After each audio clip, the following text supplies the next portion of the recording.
And we are live. What is up, everyone? Welcome on in. Happy Tuesday. Hope everyone's doing well. Coburn with the first. Welcome on in, buddy. Hope you're doing well. Anyway, yeah, more Ace Attorney tonight. So, we are in the DLC case of Spirit of Justice. And yeah, we just completed the first investigation session yesterday, and now we're in the trial session. So, let's do this. And yo, Coburn, thank you for the 7th stream streak. Really do appreciate it. Thank you for the support. Good to see you. Yeah, good to see you as well. I am doing good, thank you. Yeah. More turnabout time traveler. Let's get to the court. Let's do this.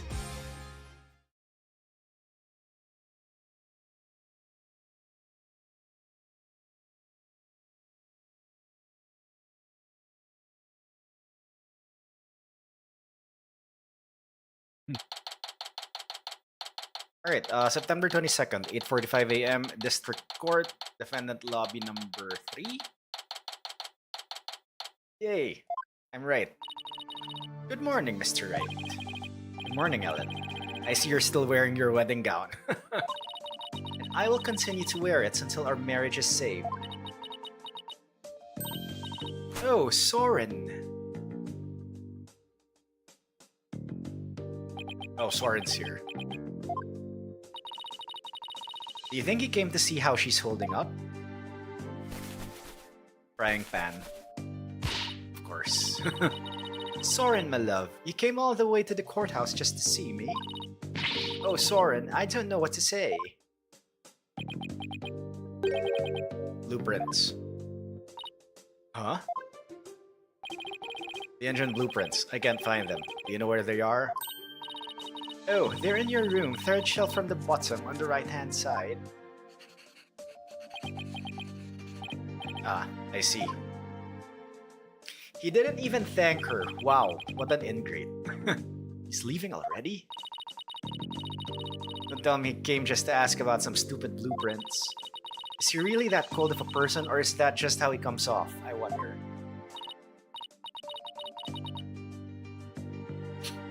What about me, Soren? Ellen. He's back. Come home soon. I'm lost without you. She must have been a maid with those cooking skills. She is actually a maid. She was a maid that actually went to Soren, so yeah. Soren! Later. You know, in real life, I probably relate with Soren that I don't speak that much, and it's very like what they call that? No emotions. Looks like showing your vulnerabilities is the fastest way to capturing a woman's heart. You should take notes on this, Nick. Please leave me out of this. Anyway, looks like Soren isn't big on words, but it's clear that he cares about Ellen. Knowing that, I actually feel kind of relieved. Jeez, how many tissues does her, like, headband have? Or her headdress?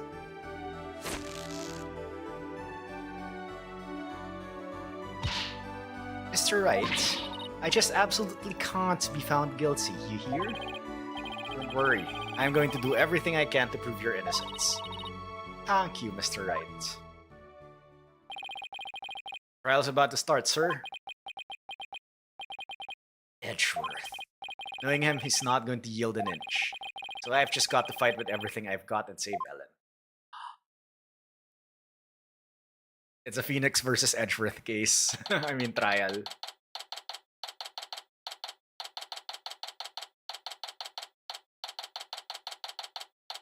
September 22nd, 9 a.m. District Court, courtroom number 6. I hope Ellen isn't a nod to that TV show. I doubt, because I think this was... Alright. Yeah, this was like 2018, and... I don't know.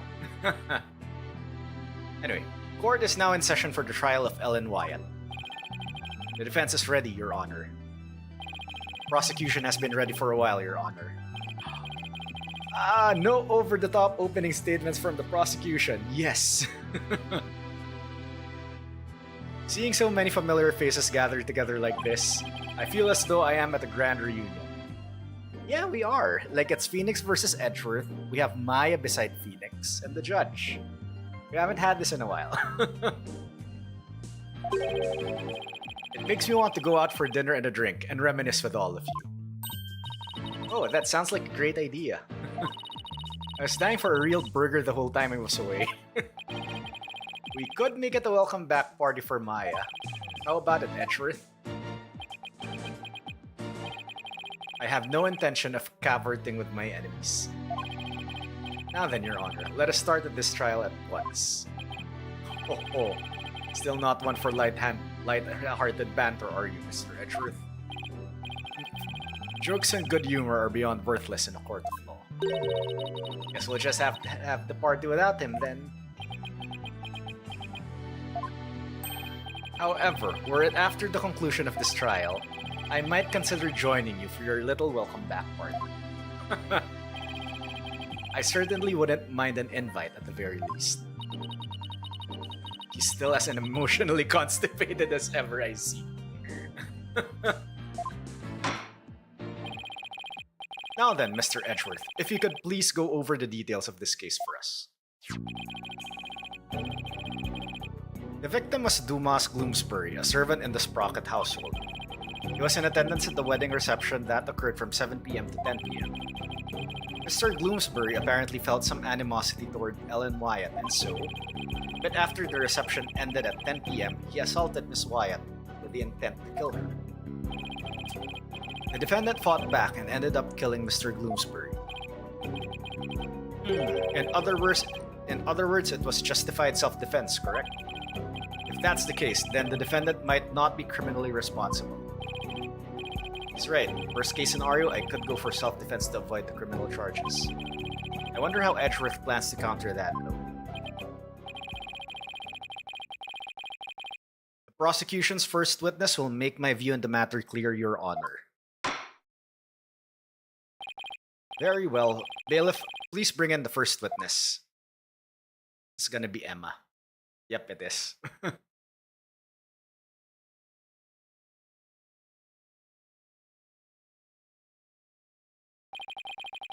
Please state your name and occupation, witness. Emma Sky, forensic investigator. And I'd just like to say, sir, that being in the same courtroom as you is a great honor.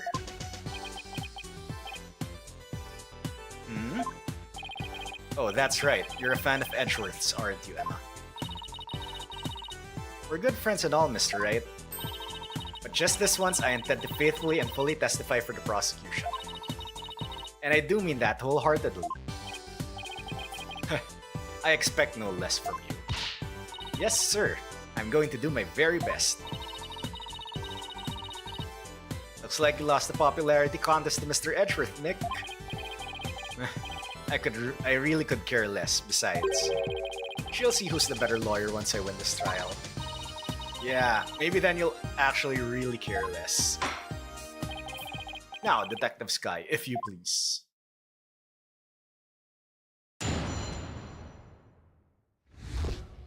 Rundown of the case.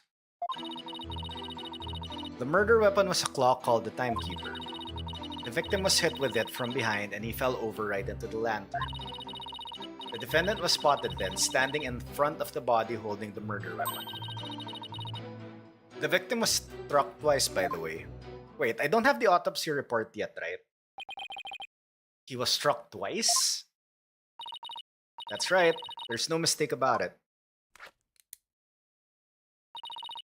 First blow was to the back of the victim's head. It was hard enough to knock him unconscious. Yet, despite the fact that he had been immobilized by the first blow, the defendant delivered a second fatal blow to the side of the victim's head.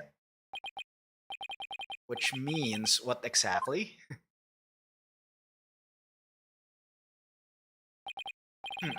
I figured it would go right over your head. Let's put it this way, by striking the victim a second time, the defendant killed her last chance to escape from any criminal wrongdoing. She did? But how, Mr. Edgeworth? The defendant may have been fighting back because she was being attacked.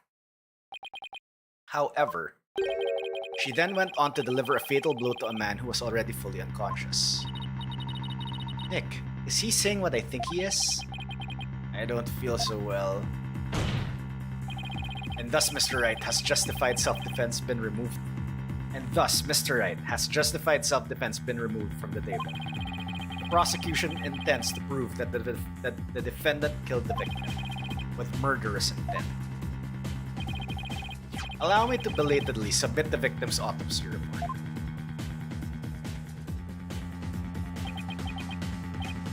Ah! So that's why he was acting all smug. Well, more smug than usual. It's fine, right? It's not like we were going to plead self-defense anyway, right? Right, but now the judge has a negative impression of Ellen.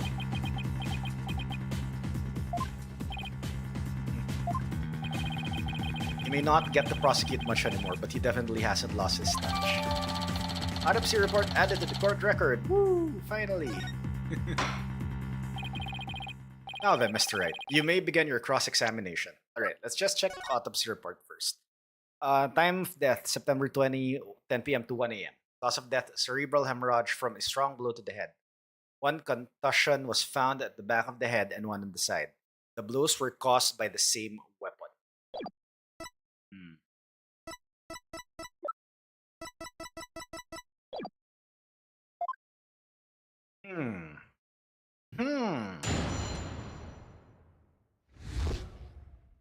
Rundown of the case. Right, the murder weapon was a clock called the Timekeeper. Hold it! Are you completely sure the murder weapon was the Timekeeper? Yes, completely. The shape of the injury in the victim's head matches up with that of the Timekeeper. And it's definitely heavy enough to kill someone with. But would the defendant have been able to pick up and swing something so heavy? I tried it myself and I was able to lift it up just fine. Maybe you're just freakishly strong? Excuse me, Mr. Wright. I'll have you know that people on the force know me as the dainty forensic investigator. Sorry, but really, you're hardly a delicate flower. Mr. Wright, this is a court of law. Save your antics for after the trial, if you know how. Yes, sir. Won't happen again, sir. Moving on. The victim was hit with it from behind and he fell over right into the lantern. Hold it! The defendant was fighting back against the victim, right? If so, wouldn't she have hit him from the front and not from behind? Badge. Oh yeah, An ILL backseats with, excuse me, may I some fish? Yo, Anula, what's up? I'm sorry there's no fish in the evidence. Okay, that's probably when he got hit from behind. I see. Thus the blow to the back of his head. The defendant must have looked awfully scary when she was brandishing that claw. I don't know about that. Regardless of how scary Ellen looked, the victim was definitely hit from behind. May I go on? Yes, of course. Please do.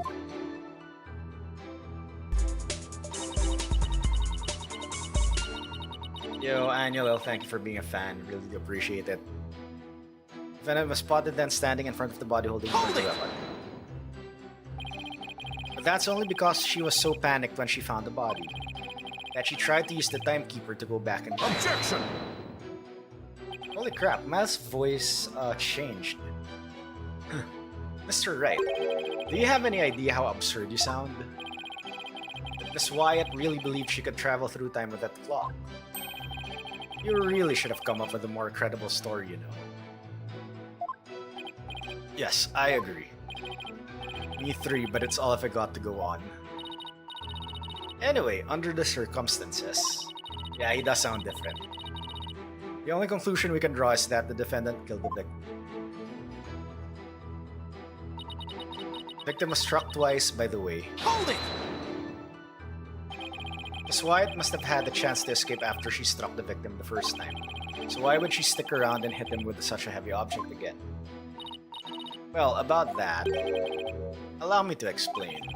Why did she strike him again? Indeed, to finish off the victim, of course. This very act clearly shows that she had every intention of killing Mr. Bloomsburg. Time traveling, that's the alleged premise of the case.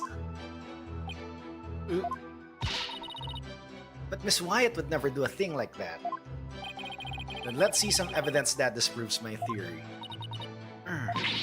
Are you going to just stand there and take that from him, Nick? Can't refute this claim head on, so I'll have to approach it from a different angle. Well, it looks like we won't be going anywhere until we can refute Edgeworth's claim. This is so exciting. We haven't taken on Mr. Edgeworth in ages.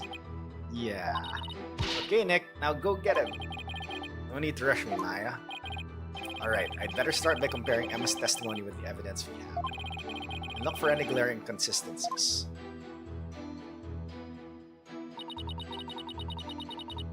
Okay. It's time for a handy-dandy save scum.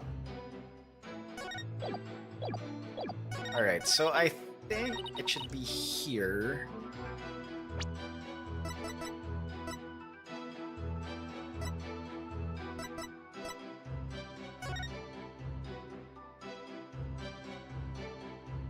Okay, when Ellen was attacked by Bloomsbury out on the Vista deck, she saw in her dazed state a shadowy figure hit Bloomsbury from behind.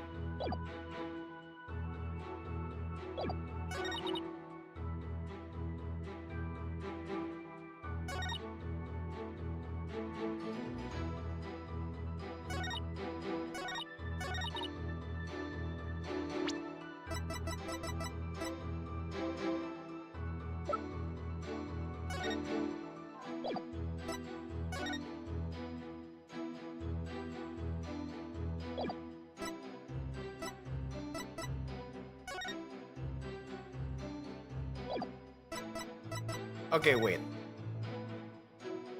And one on the side.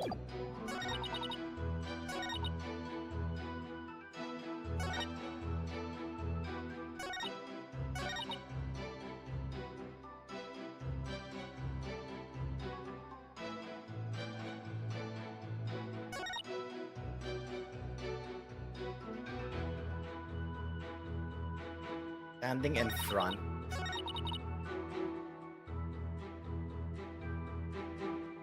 So why would she be in front if allegedly she was hit on the side?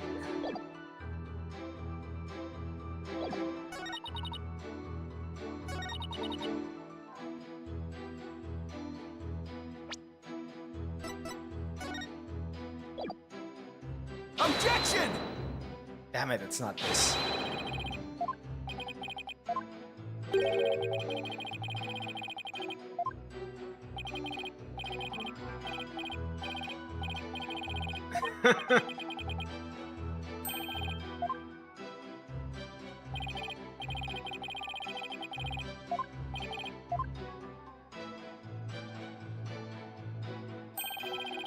The defense will be penalized with 100% severity. Oh my god, this like penalty dialogue is so long.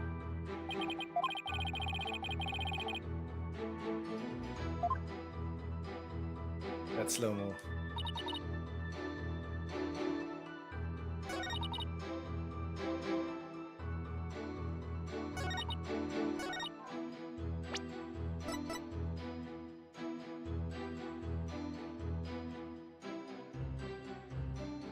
Objection!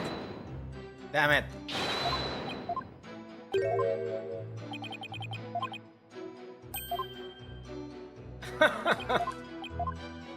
Oh, and Niv like telling himself to shut up. Okay, wait.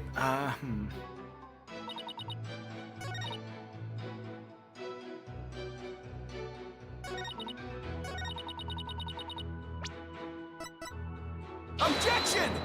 Damn it, it's still not it.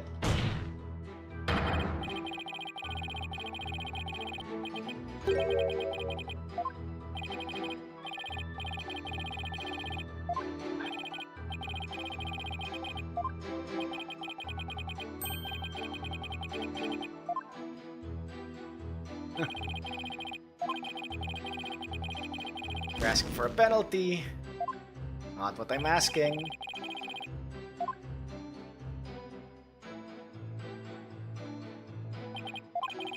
A lawyer like you, Mr. Wright, even I feel bad for the defendant.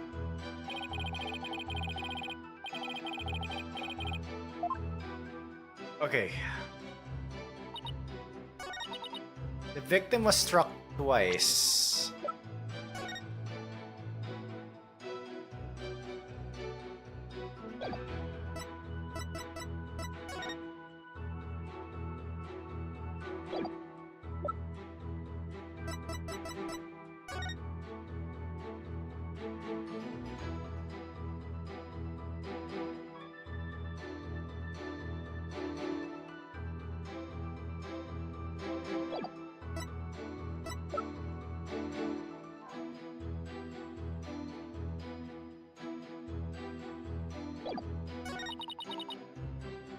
Okay, fine. Time to consult.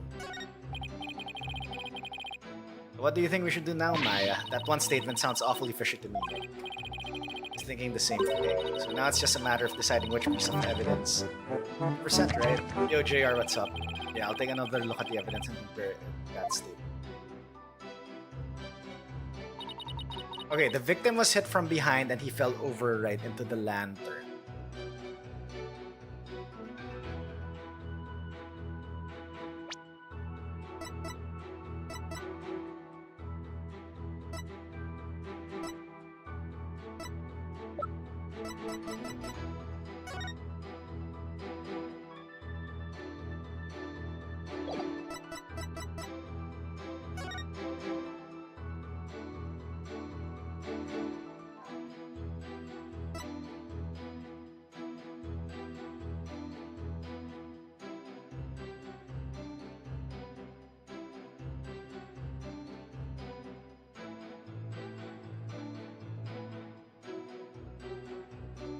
NJR, what's up? Welcome on in. Objection! Okay.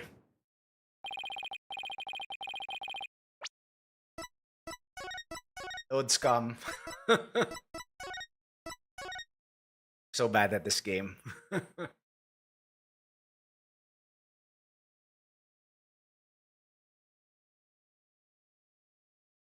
are you doing, JR? Hope you're doing well. Alright, so we do present the victim photo. Objection! Just getting ready for your day. Detective Sky, I'm afraid I have to apologize in advance. How are we doing? I am doing well, thank you. Just doing more Ace Attorney tonight. For what? For embarrassing you in front of your idol. What do you mean? If you take a look at this photo of the crime scene, you'll see that the victim is lying on his back. But if the victim had been hit from behind as you claim, then he should have fallen over into the lantern face down. Ah! It's not enough to simply take someone's side, Detective Sky, even if it's Mr. Edgeworth's. There does appear to be a flaw in Detective Sky's testimony. Hold it! Mr. Wright, if you think I'm going to just back right down, then you're sadly mistaken. MSN usually fired up today. Don't forget, she's in front of her hero, Nick. If the Steel Samurai came to watch this trial, I'd want to do my absolute best too. Listen, Mr. Wright. It's entirely possible that the defendant moved the victim's body after he fell over. In that case, there wouldn't be any contradiction, right? Indeed. That was an excellent counter-argument, Detective. You can count on me, sir. So what do you have to say to that, Mr. Wright? Is it possible that the victim's body was moved after he fell into the lantern?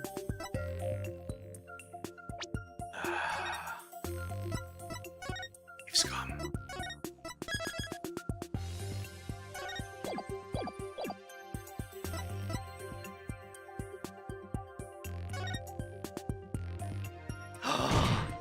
I'm wrong! The defense believes it's possible that the victim's body was moved by the defendant. What are you doing, Nick? You're backing up Emma's claim? Oops, I meant to answer in the negative. In other words, you wish to claim the exact opposite of what you just said? A reversal that dramatic deserves an equally dramatic punishment. Ouch. There's no need to be such a drama queen about it, Your Honor. Well, I guess this leaves me with just one answer. I can't mess this up now. Is it possible? It's not possible. Sorry, Detective, but there's no way the victim's body was moved after his death. Oh, really? And what makes you so sure? One look at this here and it should become obvious.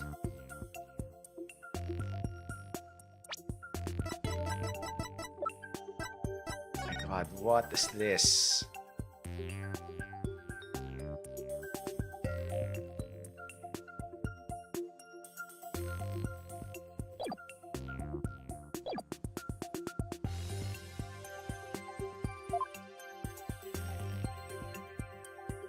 It's this, right?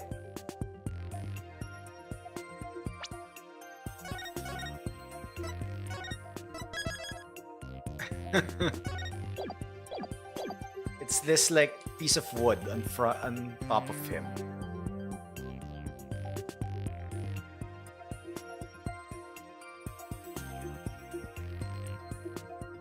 Take that! Those broken bits of the lantern? Yes.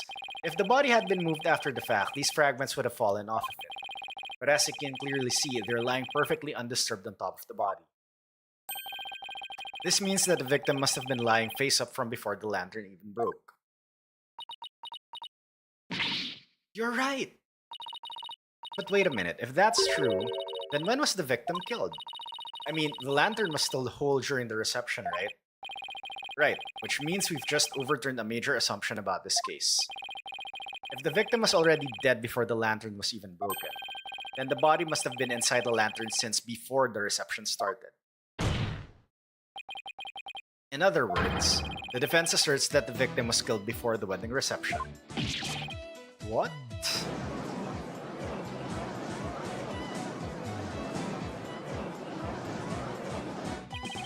In short, when Miss Wyatt was seen standing in front of the body after the reception, it wasn't the moment just after the murder was committed. It was the moment she happened to discover the body, just as Miss Wyatt claims. Objection!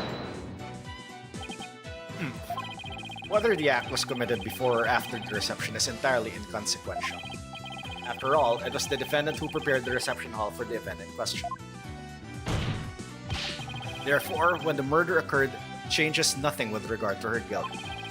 She could have killed the victim before the reception, as you put it, and then tried to hide his body in the lantern after the event ended. Objection! Sorry, but that doesn't make any sense. I mean, where would the body have been hidden during the reception in your scenario? That's... Even you have to admit, Mr. Edgeworth, that this has opened up a new possibility. Do explain, Mr. Wright. Well, if Miss Wyatt didn't commit the crime in the reception hall, then that means someone, somewhere, put the victim's body into the lantern. I suppose that makes sense. A dead body couldn't have put itself in there. Exactly, Your Honor. In other words, if the murder actually occurred before the reception, it opens up the possibility that...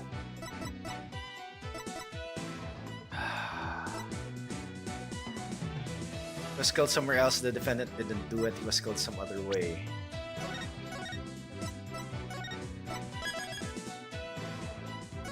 I feel that this is he was killed somewhere else.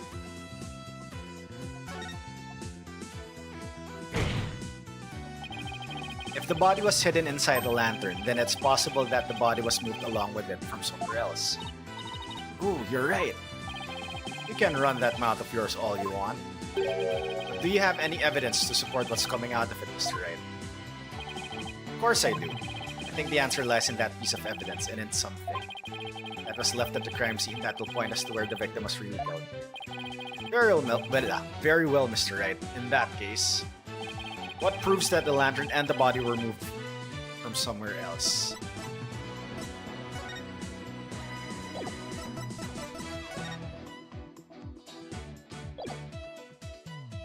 should be the note, right?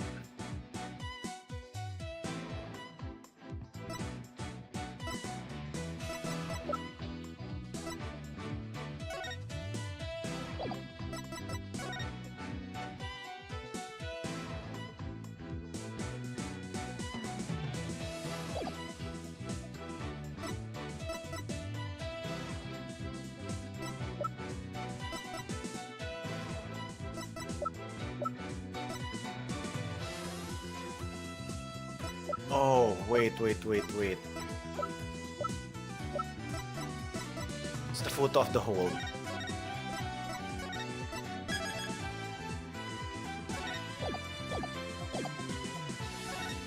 Because yeah, like the those two are still there. Take that! Ah, shit.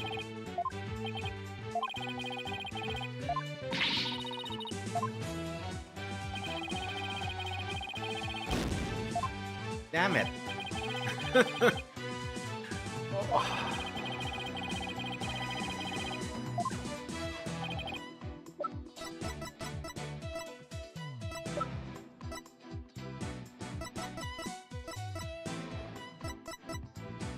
Take that! It's not the note as well.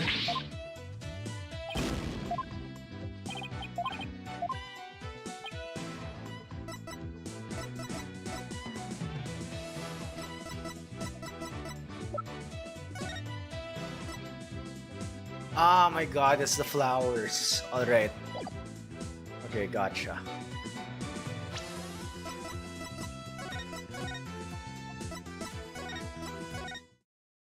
It's the flowers. It's the photo of the victim and the flowers there. That the flowers were not from the reception hall.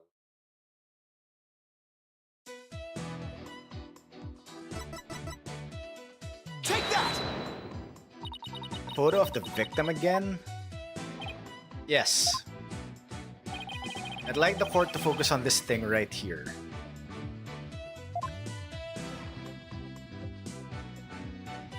Take that! Flower petals, Mr. Right?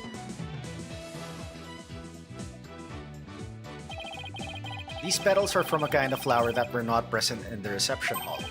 This means they must have gotten into the lantern when it was somewhere else.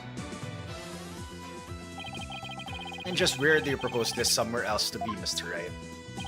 I propose that this piece of evidence will tell us where the flower petals came from. Now we show the photo of the whole of this. Take that! Please take a look at the flowers in this picture of the hole. Notice how their petals are of the same shape as the petals in the crime scene photo? Yes, I see. They do look to be from the same kind of flower. Objection!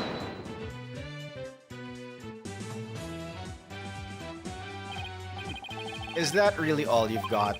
A flower is a flower is a flower. They're all the same.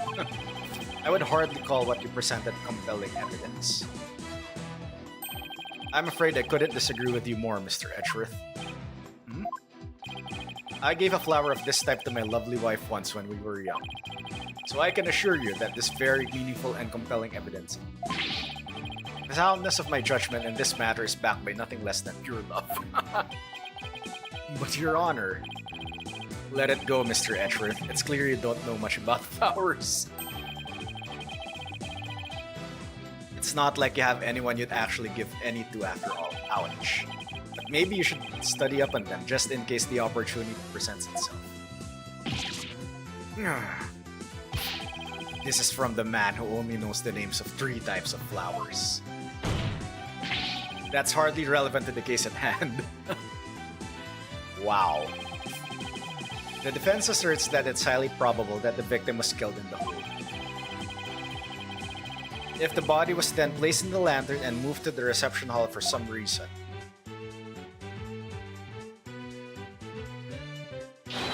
it would completely destroy the prosecution's case. Then you mean the body was? Yes, the victim's body was inside the lantern during the entire beautiful wedding reception, while the defendant and her betrothed were celebrating their love. What?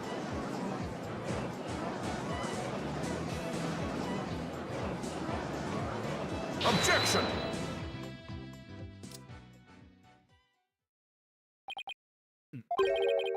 Your smooth talk might work on his honor, but it won't work on me. What are you talking about now? Take another look at all of the evidence and you'll soon see what I mean. I wish you would just tell me already. Detective Sky, I'm sure you've already figured out what I'm talking about, correct? Of course, sir. Mr. Wright is the only one here who hasn't. Why don't you leave this to me, Mr. Edgeworth? Very well, let's see what you can do. Detective Sky, please give your testimony to this court. Another testimony. Prosecution's rebuttal. The victim could not have been killed before the reception. The autopsy report states that the estimated time of death was after the reception. And that estimated time of death is correct. There's no way it could be wrong. It's clear Mr. Bloomsbury was killed after the reception. And that completely contradicts your claim. I guess so. Tell me you took at least a cursory glance at the autopsy report, Mr. Wright. It appears you've grown rusty since our last outing. Might I suggest you go back and brush up on the basics? Sure, though I must say you're as cocky as ever, Mr. Edgeworth. I beg your pardon? What are you trying to say, Mr. Wright? I'm just saying that I'll go back to basics if that's what Mr. Edgeworth wants. I'll prove how badly he's underestimating me with a good old-fashioned cross-examination. Very well. Let's see you put your money where your mouth is, Mr. Wright.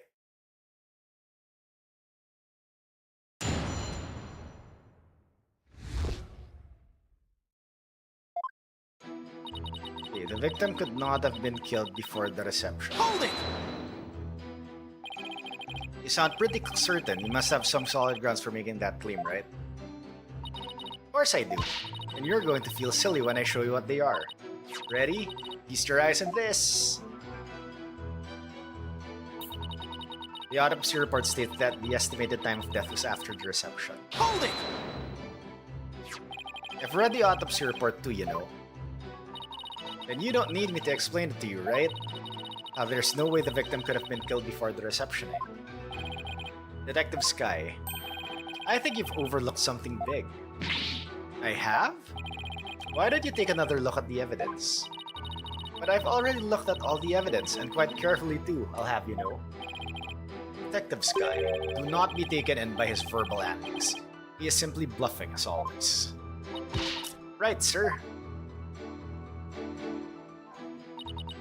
And that estimated time of death is correct. There's no way it could be wrong. Hold it! Is it possible that the culprit did something to obscure the real time of death? No, not in this case. There was no snow or anything to keep the body from decomposing. And there's no fridge on that airship big enough to fit a body in it. So you've already checked into that, I see. All comes down to the estimated time of death, doesn't it? Couldn't the killer mess with the victim's time of death by keeping the body on ice? Yeah, if they had the means to. Prosecution is treating the estimated time of death as an absolute. But is it really?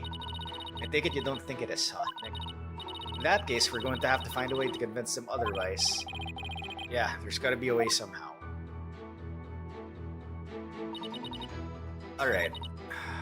What does the autopsy report say again?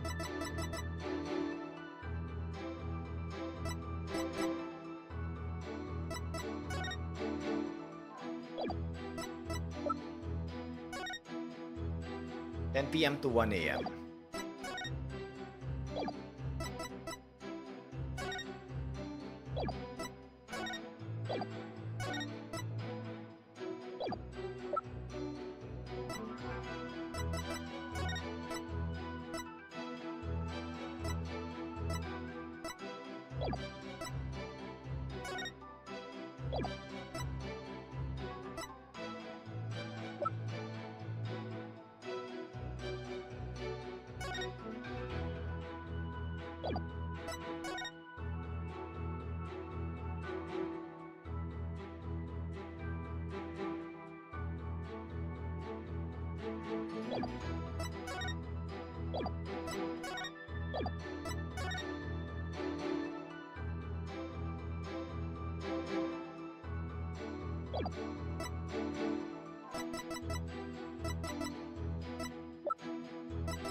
Okay, I'm stumped about what to press here.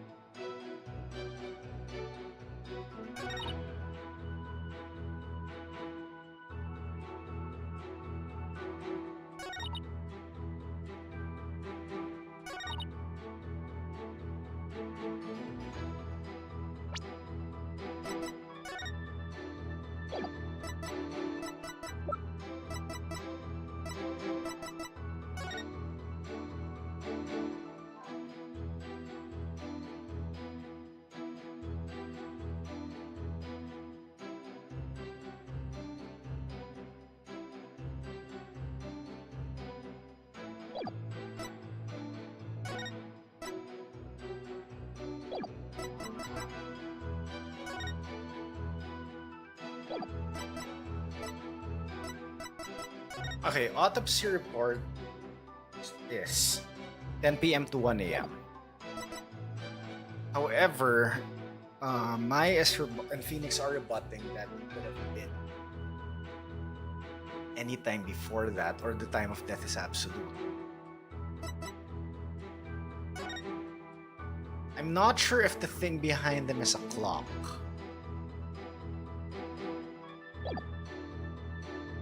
Objection! Shit, it's not this. Alright.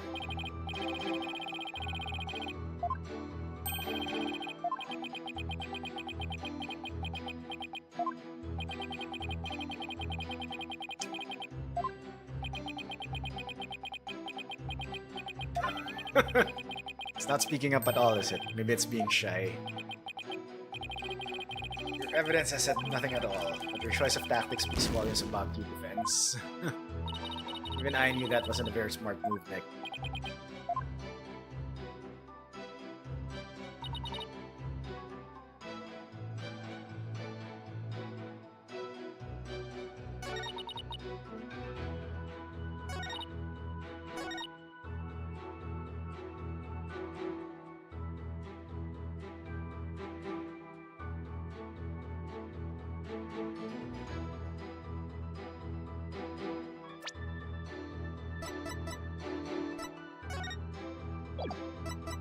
Okay, there's nothing here showing any form of clock.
Objection! Okay, I was thinking, hey, check the timekeeper. Check the clock itself. It's this text again, come on.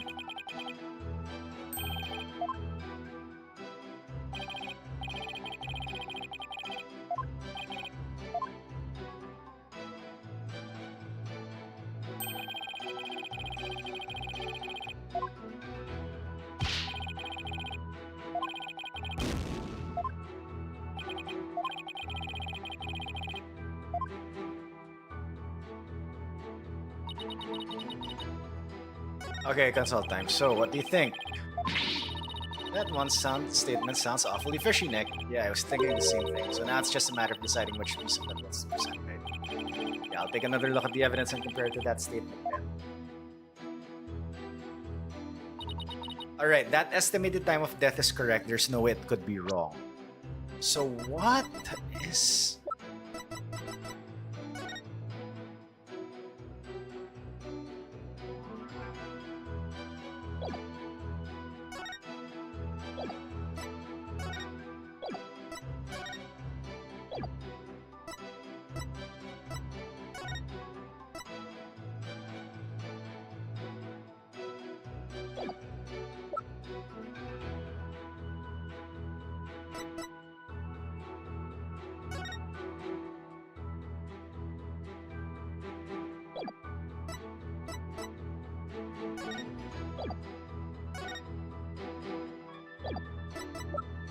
So should I present the autopsy report here? Objection! No. Oh my god.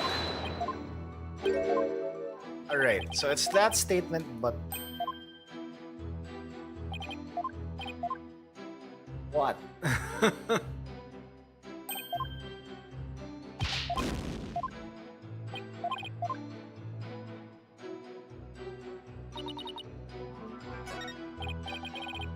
Or should be like... Present.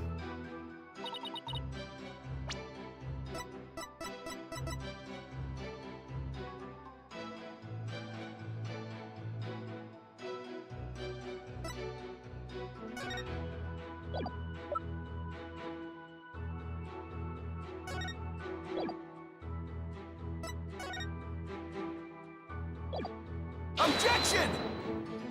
Damn it.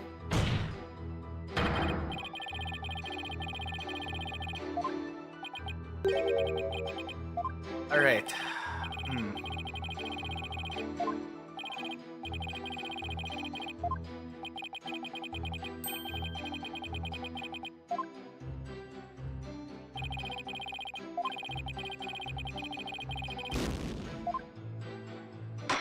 Alright, that's enough. I see no need to further prolong this trial. The defense's case is inefficient to overturn the prosecution's case.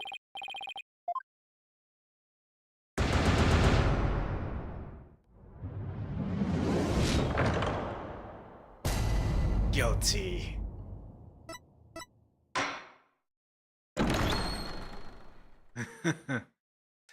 Alright, so it's the third statement. But what piece of evidence contradicts that?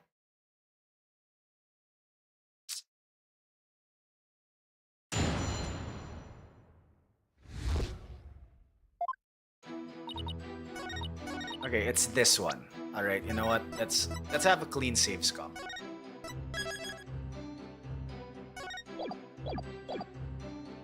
Okay, it's this statement, but there's no way the estimated time of death.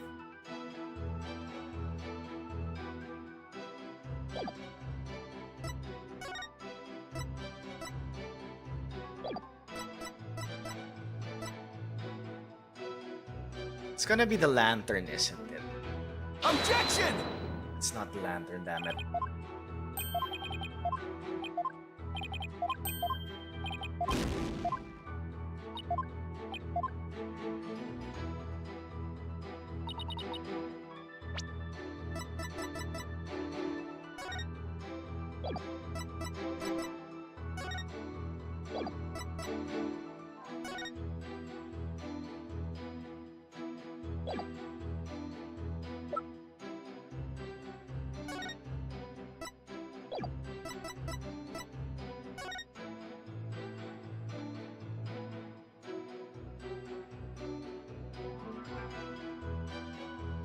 Could it be this again?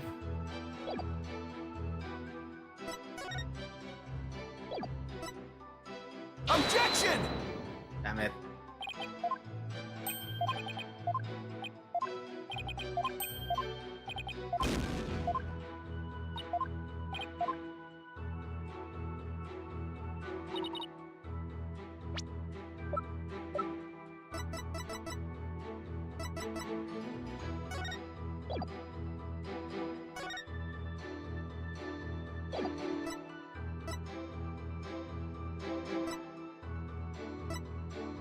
Objection!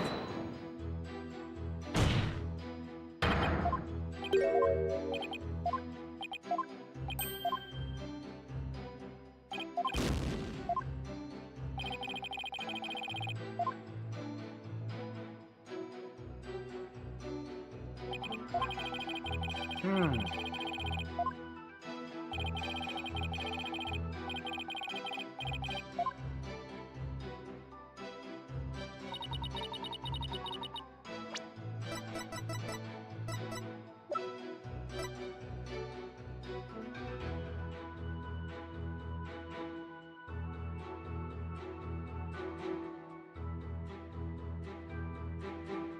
Objection! Oh my god.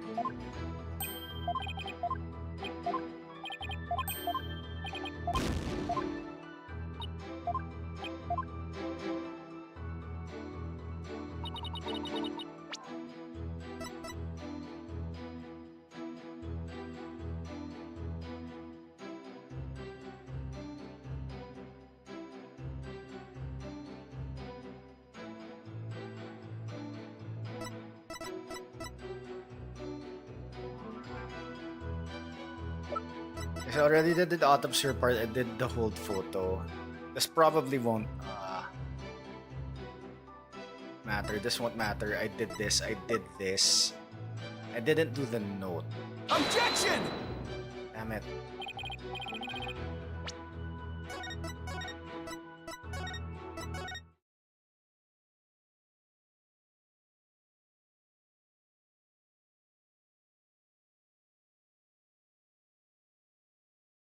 I'm stumped.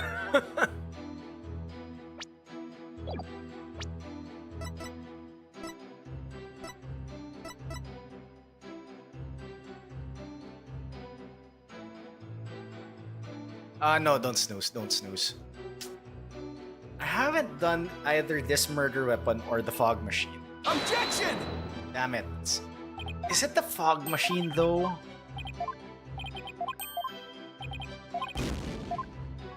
Don't tell me it's gonna be Larry's drawing.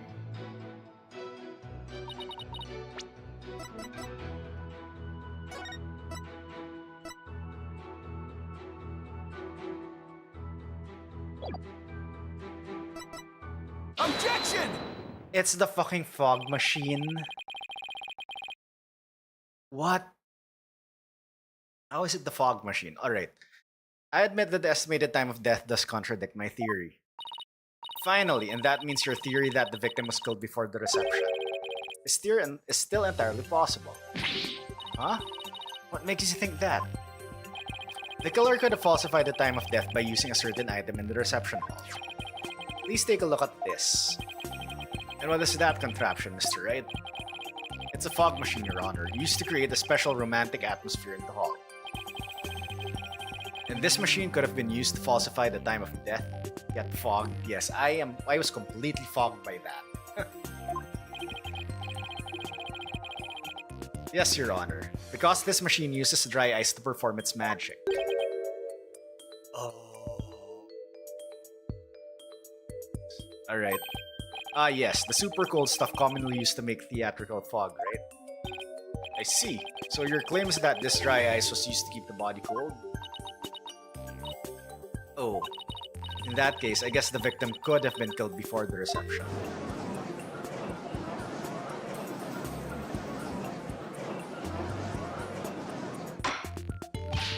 Order! Order this court. Well, Mr. Edgeworth, what do you have to say about this development? That the victim was killed in the hole before the wedding reception? The prosecution acknowledges the possibility of this claim. Now we're getting somewhere. The prosecution would also like to thank you, Mr. Wright. Huh? For what? I didn't know how a certain piece of evidence fit into this case. But now, thanks to you, I do. What piece of evidence? To get into the hold, one needs a key card like this one.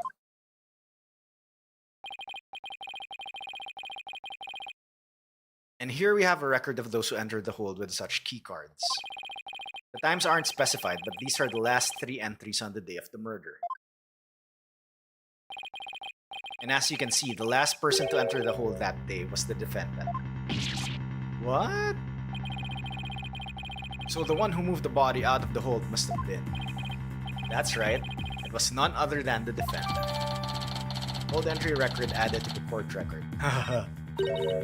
Hey Nick, take a look at this entry record. There are a couple of other names here besides Ellen's. Hey, you're right. According to the entry record, Mr. Edgeworth, Pierce Nickady had also gone into the hole. Isn't it possible that he could have been the culprit? Objection! Sorry, but Mr. Nickady was escorting a few of the guests at the time. I'm sure they would be happy to testify that fact.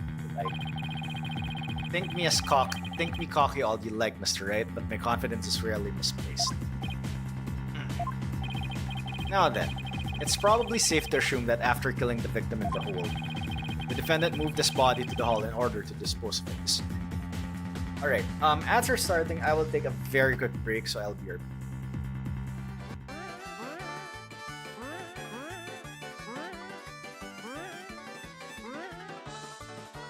Oh no, this is the other anti.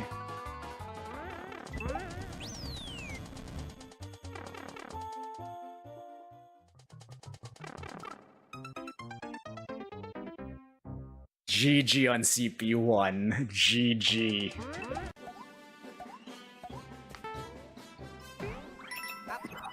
No!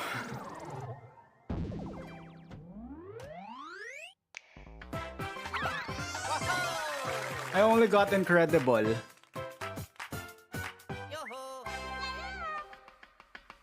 Damn it. We have to do this again. Not unless that doesn't count as a badge. Oh, you have to get the top. Well, we're doing this again.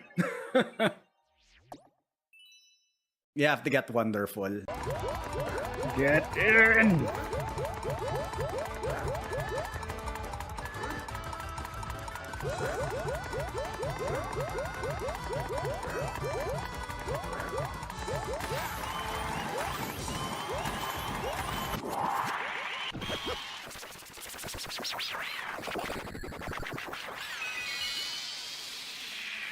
I got a checkpoint at some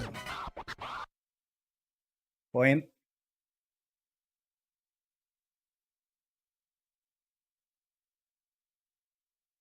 Hello?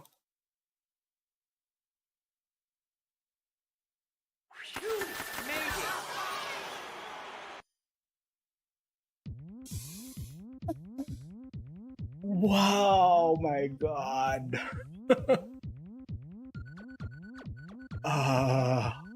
So that was the end. Oh my gosh.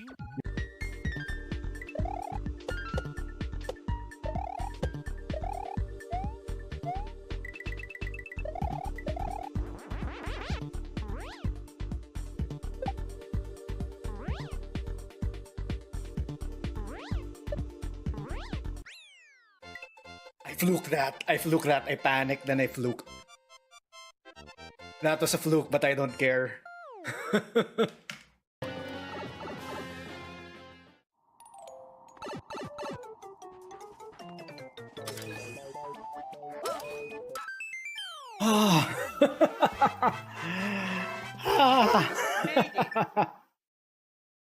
And it took less than 4 hours. Do I dare like it? It's gonna attract attention. Well, Carl, you deserve that.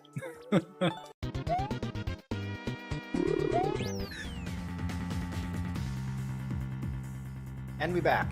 Alright. I almost forgot to unmute. Anyway. The defendant moved his body to the hall in order to dispose of it discreetly. Alright.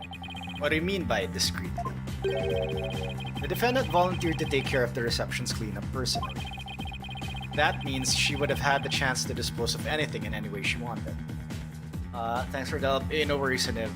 Always a pleasure, buddy. Right, including taking the lantern off the airship without raising any suspicion. Don't tell me you didn't know about Miss Wyatt volunteering for cleanup, right? My last task as a servant of the Sprocket household, I offered to take on the preparation and cleanup of the reception banquet. Why would you do that on your wedding day? Jeez.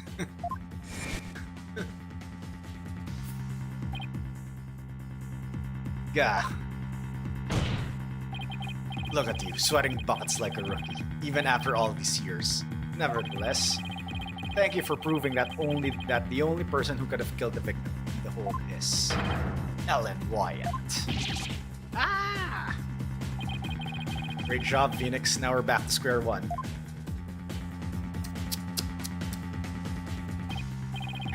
Perhaps you should ask Miss Sykes for some help in reviewing Defense for Dummies.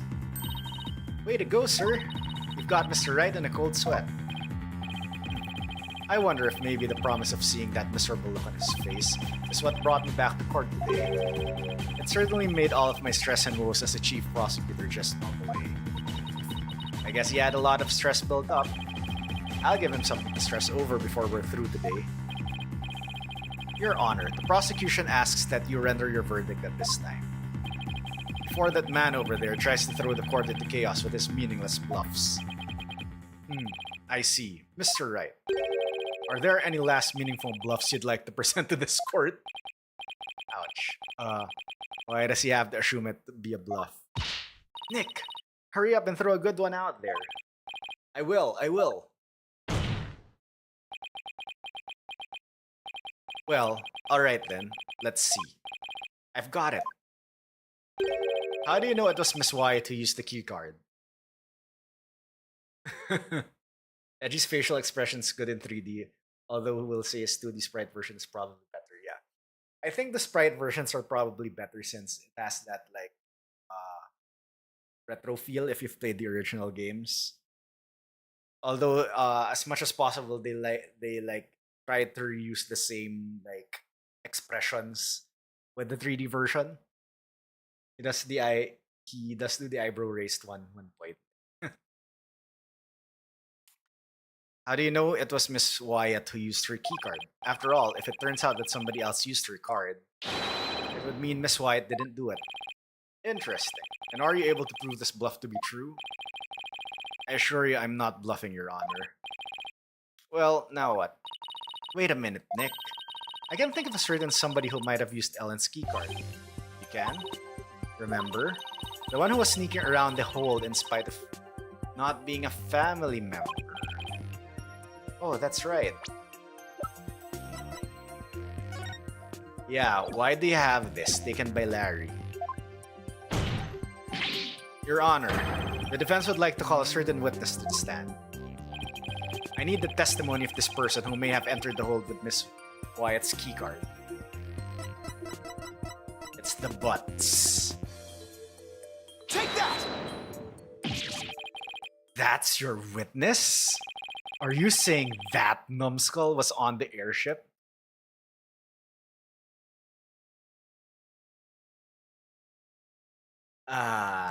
We haven't had a good controller disconnect since a while.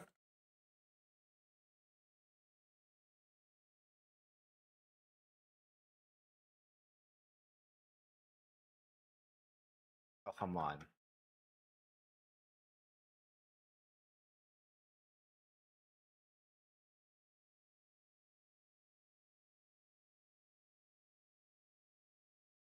Oh my god, are you serious?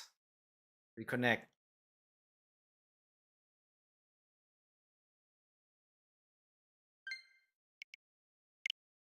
Okay. He never breathed a word about that to me.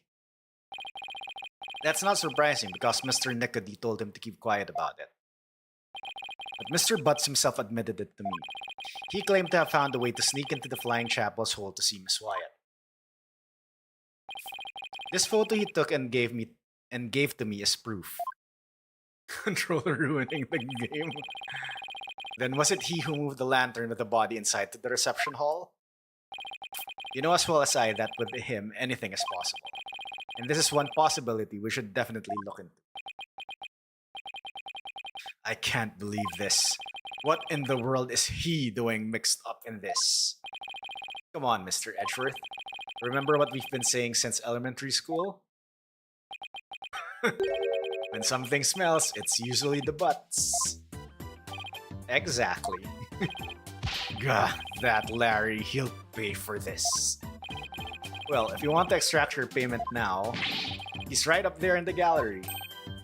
Yikes! Bailiff! Seize the witness before he makes a run for it. No, why does this stuff always happen to me? Sorry, Larry, but you brought this on yourself. Let us break for a 15-minute recess. I ask that both sides prepare for the next witness's testimony during this time.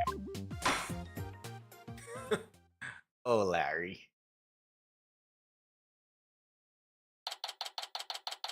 September 22nd, District Court, Defendant Lobby. Number 3. Wow, it's been a while since I've had this much fun and excitement. Face off against Mr. Edgeworth, a harrowing tightrope walk for the defense. Ew, I'm exhausted already. Boss? Hey, it's Athena. I'm here for moral support. Athena, are you all done practicing for Trucy's magic show? Well, to be perfectly honest, I sort of ran away. But that's because she was putting my life in danger, I tell you. I see. I think I'll need to have a one-on-one with her. You're really athletic and fit, Athena. So Trucy probably thinks she can run you ragged. That may be true, which is why not even Trucy can keep up with me when I run at full speed. Ha, looks like you spoke too soon, Athena. Never underestimate the resourcefulness of a great magician. Huh? It's Trucy. Magical girl Trucy Wright is on the scene.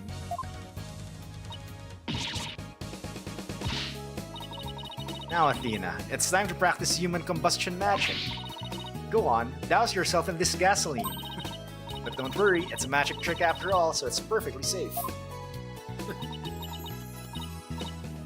Run away! Hey, you're not getting off that easily. Wow, those two are just basically useless in this case. Haha, they get along so well, don't they? It reminds me of the good old days. You, me, and Pearly. Oh, and Detective Gumshoe. The Gumshoe reference! Can't forget him. We had all kinds of fun at the crime scenes back then, remember? Leaving me to do all the serious investigating, as I recall. They should bring Gumshoe out of retirement.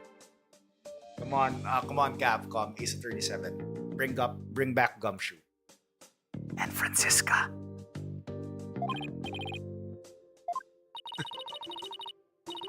So Larry's the next witness, right? I can't wait to see what happens. Sadly, I can already imagine it.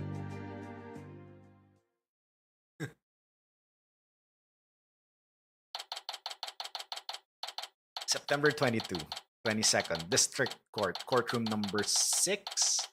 Yep. Court will now reconvene. Nick, Edgy, the two of you are gonna hang me out to dry, aren't you? No, not the both of us. Just Mr. Wright. Nick, how could you? I don't really think he did it, of course, but I've got to use whatever leads I can. Franny in her 30s. Oh boy. Mr. Butts, there's a possibility you moved the lantern that had the dead body in it. Wait, Franziska is almost as old as Maya. So, she might be just late 20s. But yeah, early 30s probably. I think Franziska was 18 when she debuted. And Maya was, I think, 17 during that time. So, yeah. Alright, Mr. Butts, there's a possibility you moved the lantern that had the dead body in it. So if you want to clear yourself of any suspicion, all you have to do is testify. Now then, your testimony, please, witness.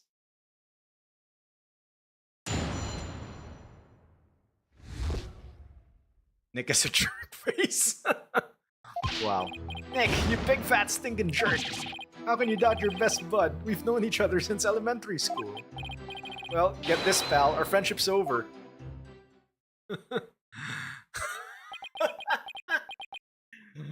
Oh, what?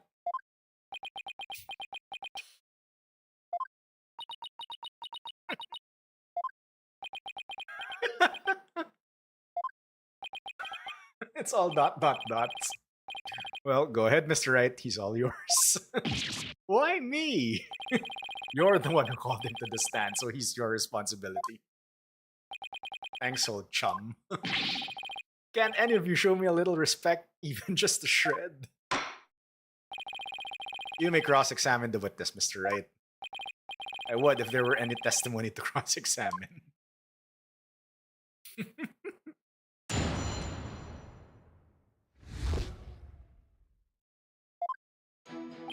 Nick, you big fat stinking jerk. Hold it!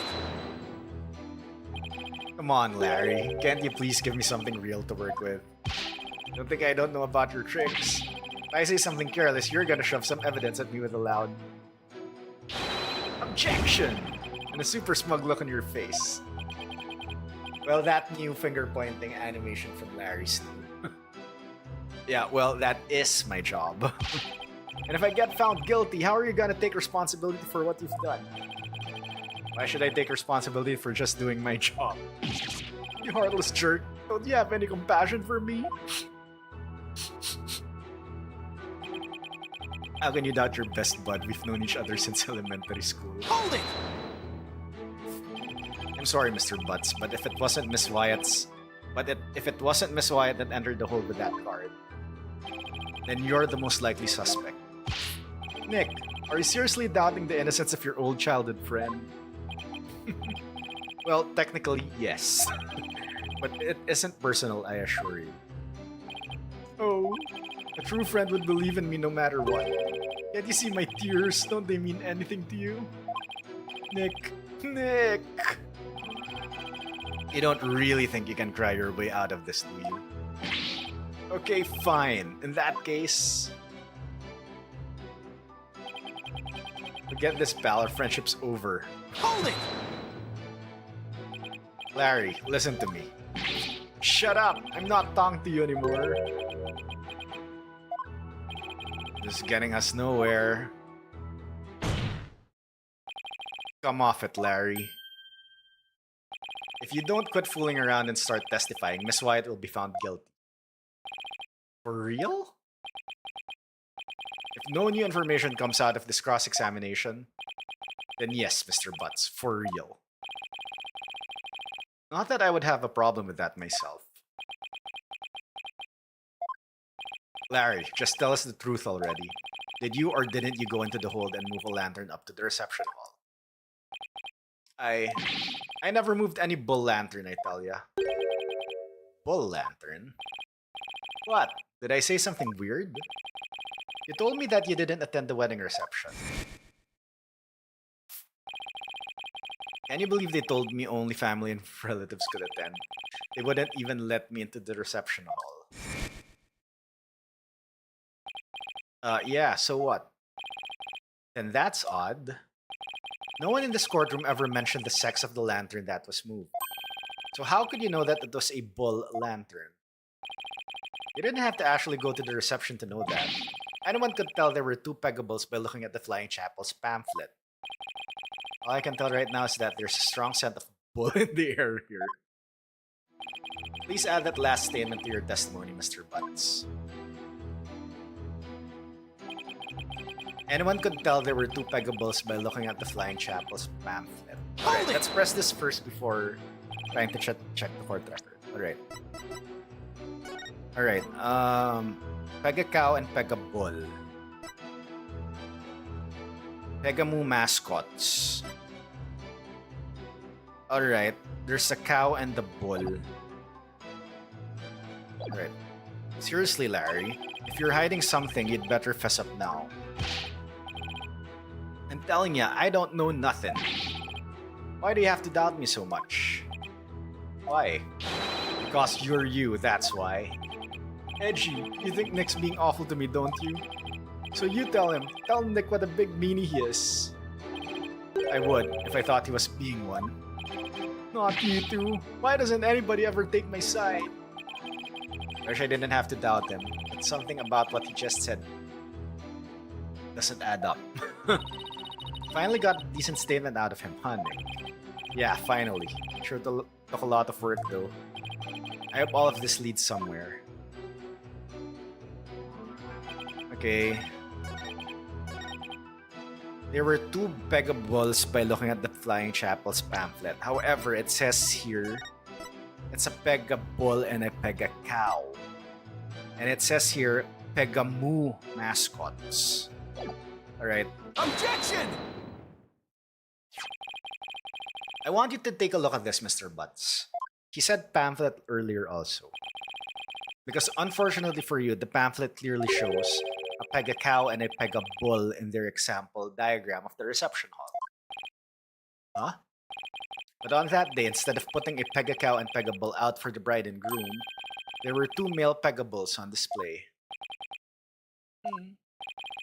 Yet somehow, you knew there were two Pegabulls in the reception hall that day. And I think it also contradicts...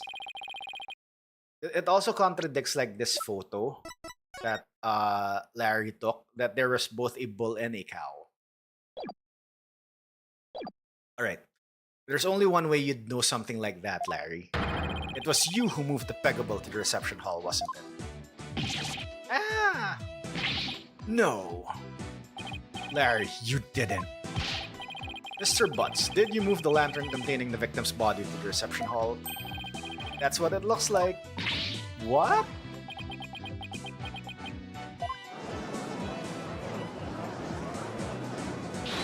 Walden! Wait, Nick! You don't think I'm the murderer, do ya? Maybe you and Mr. Gloomsbury were fighting over Miss Wyatt and you ended up killing him. Maya, not you two! Look, I did sneak into the reception, but that's as far as it went. You know me, I wouldn't hurt a fly. You snuck into the reception? Yeah, sure, but some of the Sprocket men caught and locked me up in one of the cabins. It's pretty awful, actually. But that's when I made that drawing of the pterodactyl I showed you, Nick. Ixnay on the aerodactyl tail, Larry. Mr. Wright, not even you would take this farce that far, would you? We are talking about Larry, what do I do? Do I accuse Larry of being the true culprit?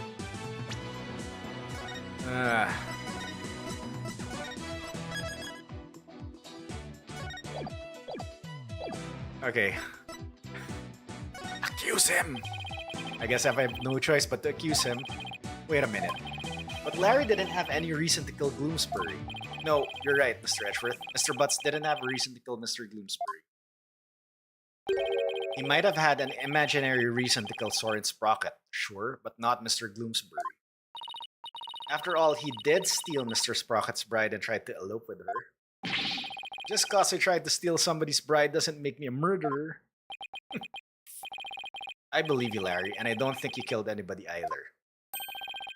You would never do anything like that.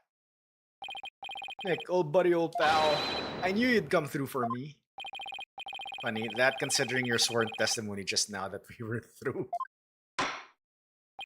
Mr. Butts, it's time you told this court the whole truth, understood? New testimony from the Butts.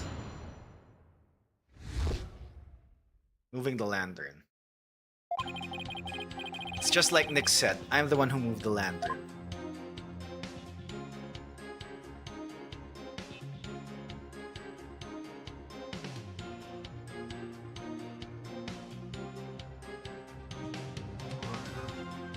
I was poking around the reception hall before the main event and saw a lantern was broken. There was a note on it that said, exchange with the one in the hold, Ellen. So I decided to do Ellie a favor. So you switched the lanterns before the reception, did you? Then that means the victim really was killed before the reception. Broken lantern updated in the court record. The lantern in which the victim's body was found. Larry wheeled it from the hold to the reception hall before the reception began.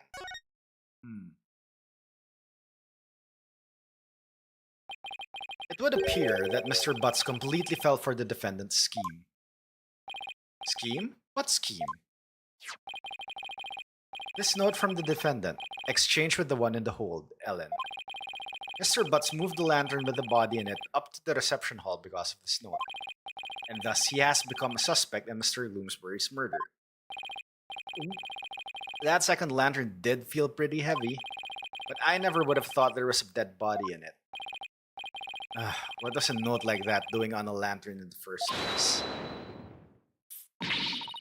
You've got it all wrong, Mr. Edgeworth. I left that note for myself.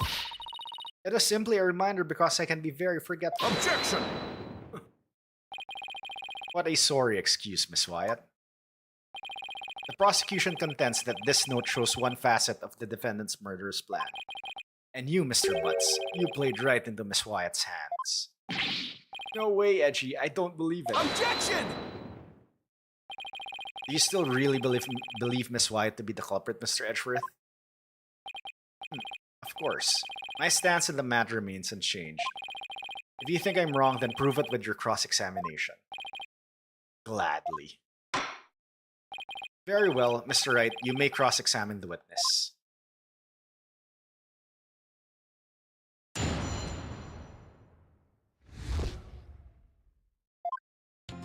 Okay, it's just like Nick said, I am the one who moved the lantern. Hold it! Why didn't you tell us that sooner? Because I knew you guys were gonna be suspicious of me, that's why. We're suspicious of you now because you tried to hide it. My thoughts exactly. Well now I've told you, happy? So how about letting me go? No, not yet. We need you to stick around to sort a few things out. Fine. I was poking around the reception hall before the main event and saw a lantern was broken. Hold it! The lantern you swapped out was a female Pegacow, right? Yeah, I guess. Why did you replace a female lantern with a male one? Because I was too busy trying not to get caught. I didn't have time to check for little details like that. If you didn't want to get caught, you could have just left well enough alone, you know. Whatever. Anyway, when I took a look at the broken lantern I saw, there was a note on it that said exchange with the one in the hole, Ellen. Hold it! That note wasn't addressed to you, was it? Well, I guess not, but how could I let my dear sweet Ellie do all that hard physical labor on her own? It's precisely that thought process that constantly gets you in trouble, Larry. Besides, it was my big chance to show her how much I cared about her. So I decided to do Ellie a favor. Hold it! Nobody saw you the whole time while you were switching the lanterns? Nope. I didn't get caught. Not that time anyway. Not that time? Yeah, when I tried to sneak into the reception hall the first time. I didn't have as much luck. Those Sprocket guys spotted me and nabbed me. Wow. All of my words are failing me right now. Pretty exciting, don't you think? Larry, you need help. And they locked me up in one of the cabins. Nick, what are you asking about stuff like this for anyway? Shouldn't you be trying to prove Ellie's innocence? Well, is that statement of his important to this case? It's important. Mr. Butts trying to crash the reception and subsequently getting locked up in the cabin. I believe these might be important facts in this case, Your Honor. Very well. Mr. Butts, please add that statement to your testimony. I tried to sneak into the reception hall, but I got caught and locked up in the cabin. Hold it! So you got locked up. Then what happened? I broke out. And then I started looking for Ellie and wandered into the reception hall again. That's when I saw the broken lantern and replaced it.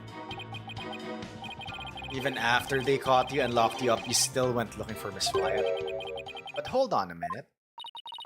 What is it, Nick? Maya, doesn't something seem weird to you? Larry is saying he replaced the lantern after he broke out of the cabin. That's right. Oh, wait. Huh? You're right. It doesn't make much sense, does it? Mr. Wright, have you found an inconsistency with the witness's statement? Yes, I believe so, Your Honor. Mr. Butts moved the lantern after he broke out of the cabin, but that contradicts with this.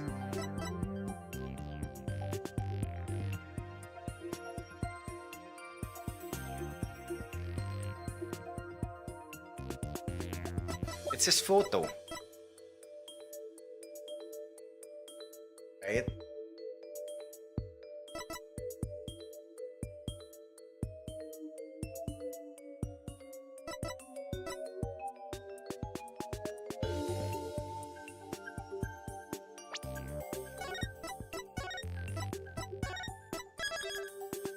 Save scum. Okay, I'm thinking either this, the photo of the hold, because those are still there. The wedding reception, because the bull is also there.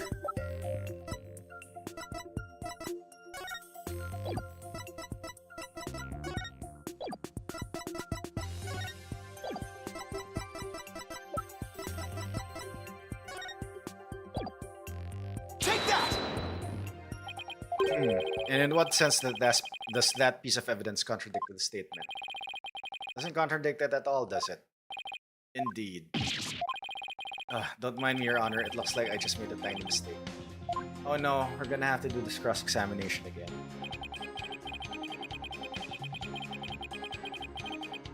Hold it!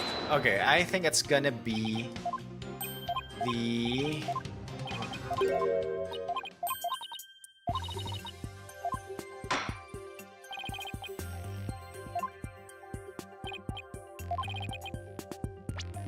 Wait, did I save here already?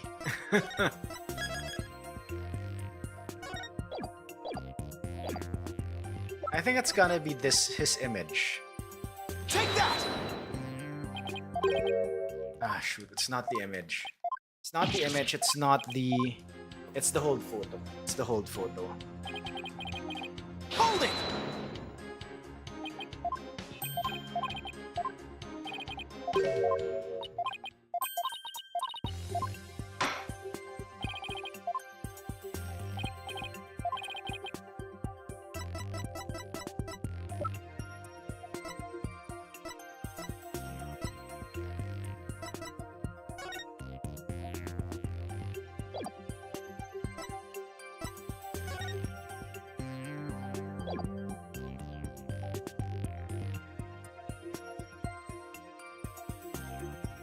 Oh, wait. It contradicts with this, the hold entry record. Take that! No, not the hold entry record, really. Thank God this doesn't have a penalty. Hold it!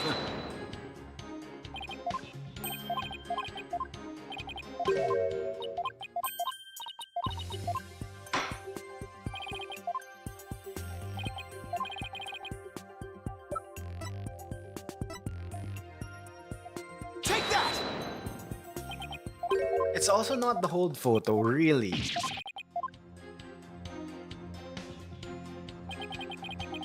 Hold it! Okay. So it's not the hold photo, it's not the...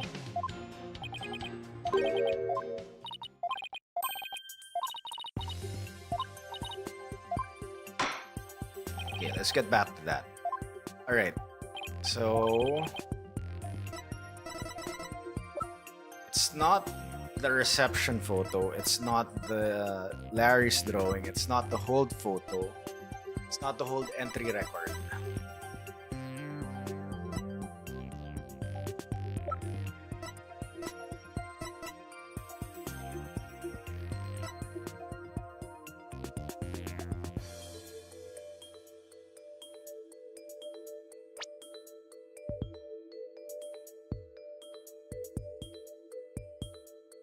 I got...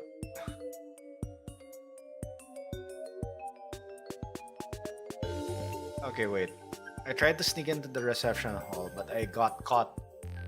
But I got caught and locked up in a cabin. So he broke out and wandered into the reception hall again. That's when I saw the broken lantern and replaced it.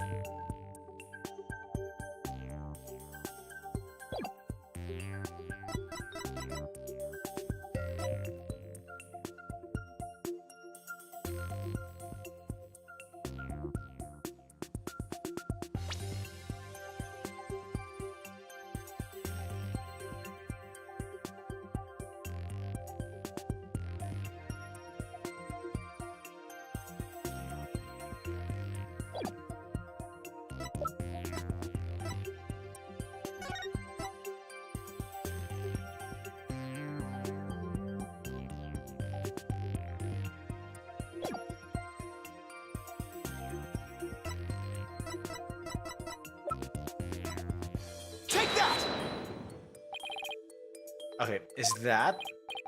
Yes, it's the broken lantern, Your Honor. Mr. Butts, what you're saying doesn't make any sense at all. I don't get it.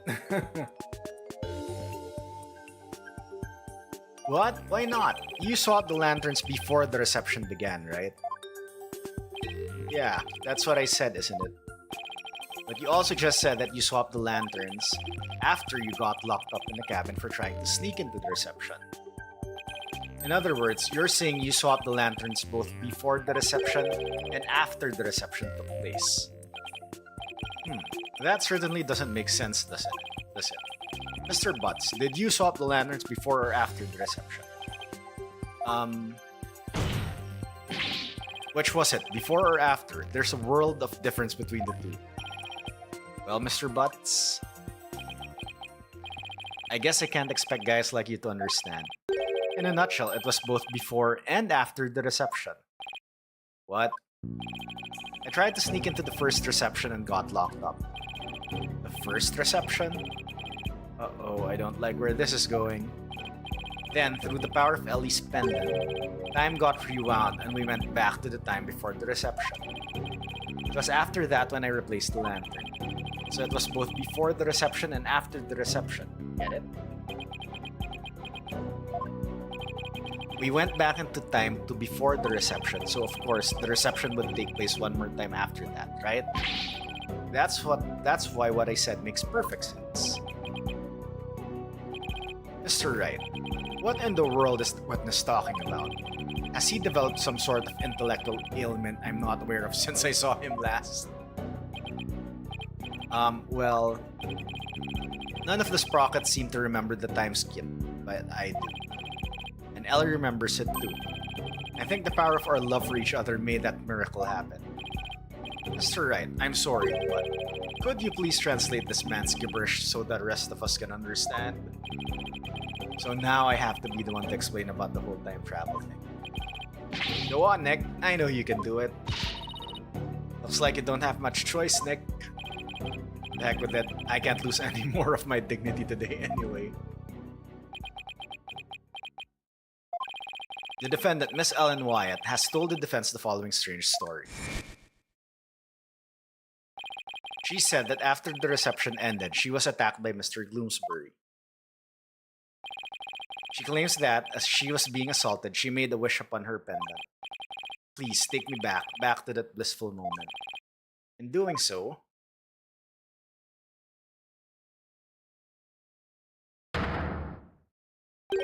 time apparently rewound itself to just before the reception began. If it what? I know it's hard to believe, but think about it this way. Through the power of the pendant, both Ellen Wyatt and Larry Butts experienced time travel. What?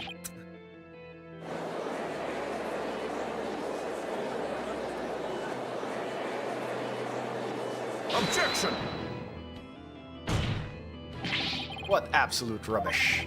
Mr. Wright, I've heard my fair share of your nonsense over the years. But this takes the cake. Have you thoroughly lost your mind? Objection! But this is simply the conclusion I came to, using that logic ability you love so much. What? The truth of the matter is, the future president of Sprocket Aviation, Soren Sprocket, has been researching time machines. Oh my god. So, what if a time machine has already been successfully created? And what if that's one of Sprocket Aviation's top secret inventions? Time machine? Yeah, I even saw something while we were time traveling. I saw a pterodactyl flying through the sky. Maybe the airship was set to travel through time for their honeymoon trip. What? A pterodactyl? Objection!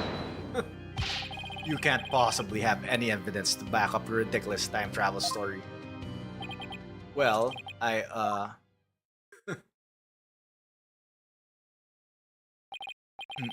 as I thought. In any case, I now have the evidence to prove that you're no more intelligent than Larry. Ouch. Not so fast now, Edgy. I'm not the same old Larry you used to know. Oh? You want evidence? I've got your evidence right here. This is a photo I secretly took of the first reception. What? What? Wow, what a stalker. Larry, I can't believe you.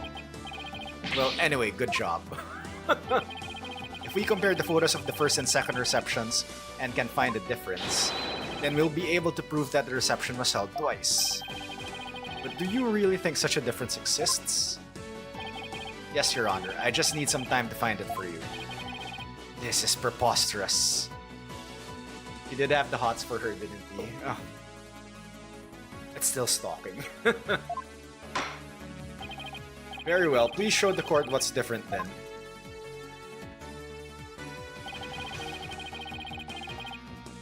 This is proof positive that the reception was held twice.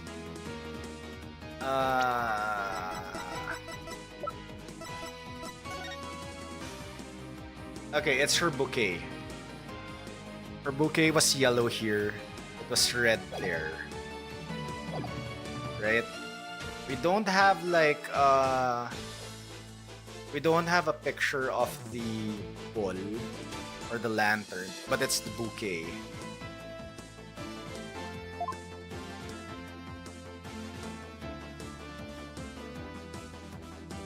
Take that! Please direct your attention to Miss Wyatt's bouquet of flowers. In the photo of one of her in-laws took, the defendant is holding a yellow bouquet. But in the photo Mr. Butts took, she's holding a red bouquet. You're right. That's impossible. What does this mean? It means that the defendant really did experience 2 wedding receptions. And she did that when she traveled back through time. What?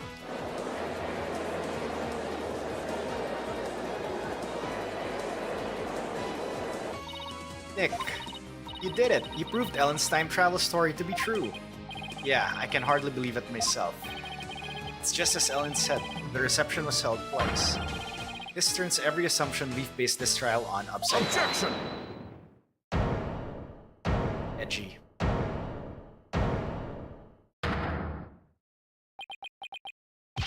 I refuse to accept such a ludicrous argument. It is pure fiction under the guise of pseudoscience at best. There is simply no such thing as time travel. I know it's hard, but can't you suspend your disbelief for 1 nanosecond, Edgeworth? I bet sci-fi movies push all your buttons the wrong way, don't they, Mr. Edgeworth? I can totally picture you yelling, "That'd never happen," every 5 seconds at the screen. Maybe you should stay away from movie dates altogether. That's neither here nor there. This is real life we're talking about. But the proof is clearly shown in the 2 photographs. That's right, Mr. Edgeworth. Objection! Excuse me. Fine, I'll entertain your absurd delusion. If only to demolish it before your very eyes. What? Let's start with this then, shall we? There's one thing your time travel theory fails to explain. HLG is understanding the situation, it seems. And that is the memories of the other guests there. The defendant and Larry remember the reception occurring twice, but no member of the Sprocket family has even mentioned such a thing. Objection! I wasn't able to read that. I'm not done, you bird brain. Bird brain? As I was saying, if the entire family had been sworn to secrecy, then why hadn't they sworn the woman who was marrying into the families to secrecy too? That's a good point. Honestly, all it takes is a little common sense, Mr. Wright. Even still, how do we know that the trip through time did not really occur? There is proof in the photos that it did, and besides, if time travel doesn't exist, well, I'd be a little disappointed, frankly. I was hoping to go back to the days of my youth. You mustn't allow yourself to be taken in by Mr. Wright's whimsical tales, Your Honor. I've read about it in various literature, you see. And they all say that time travel is just not logically feasible. Maybe your argument was just a little too nonsensical, Nick. Well, in that case, why don't we put common sense to the test? Excuse me? The wedding reception was held twice. The photos are proof of that. But it wasn't because of time travel. It's simply because the reception had actually been held twice. Isn't that the most reasonable way to interpret the situation? Would you care to elaborate, Mr. Wright? If time travel doesn't exist, then there's only one way to make sense of what happened. Somebody must have orchestrated this strange phenomenon, and that somebody is everyone at the reception, Gloomsbury, the gods. I want to throw this for shits and gigs. I did save, right?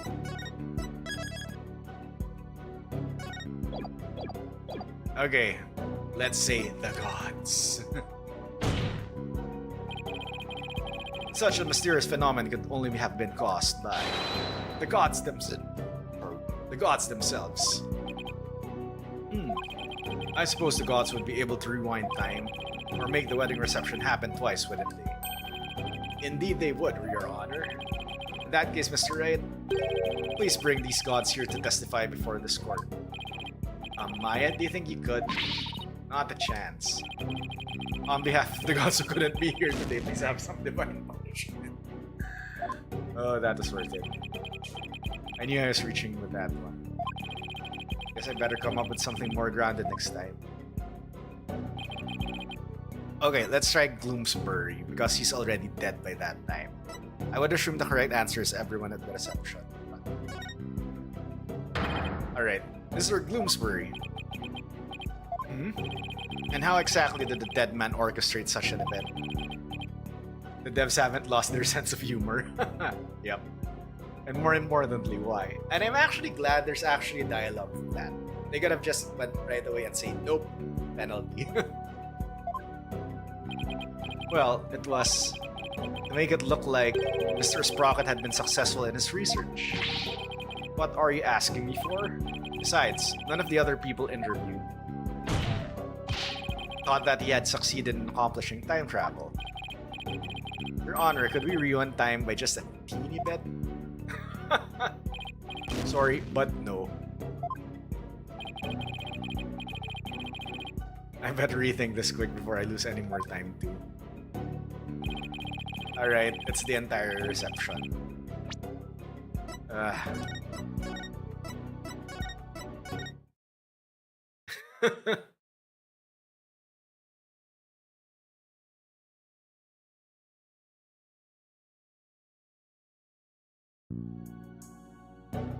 Okay, everyone at the reception.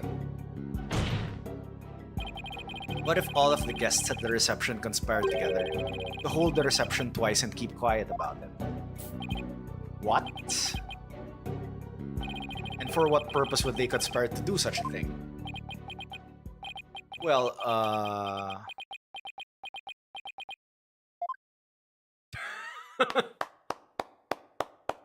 slow clap.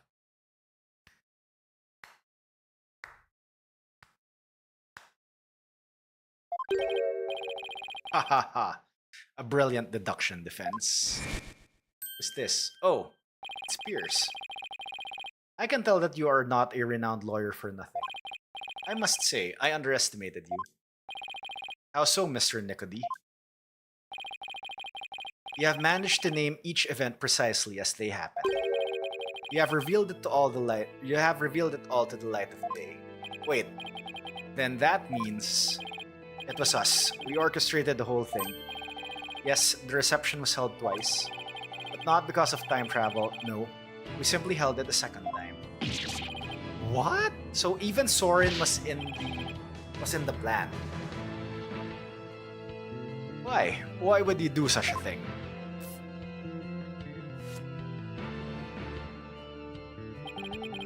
To make it as though the murder Miss Ellen committed never happened.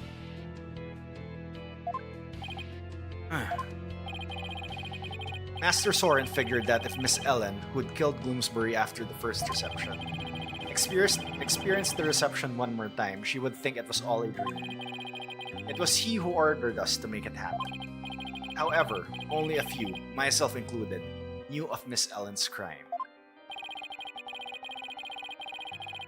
Are you saying most of the guests attended 2 receptions without knowing why? Indeed, they needed no reason. Master Soren told them to do it, and do what they did. That is the Sprocket way.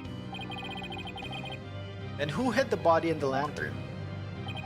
We did. But we did not anticipate the petals finding their way in, nor the actions of Mr. Buttons. And that's how you intended to cover the whole situation up?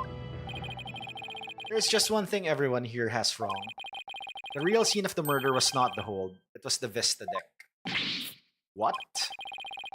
Then Miss Wyatt's recollection of the events must be correct.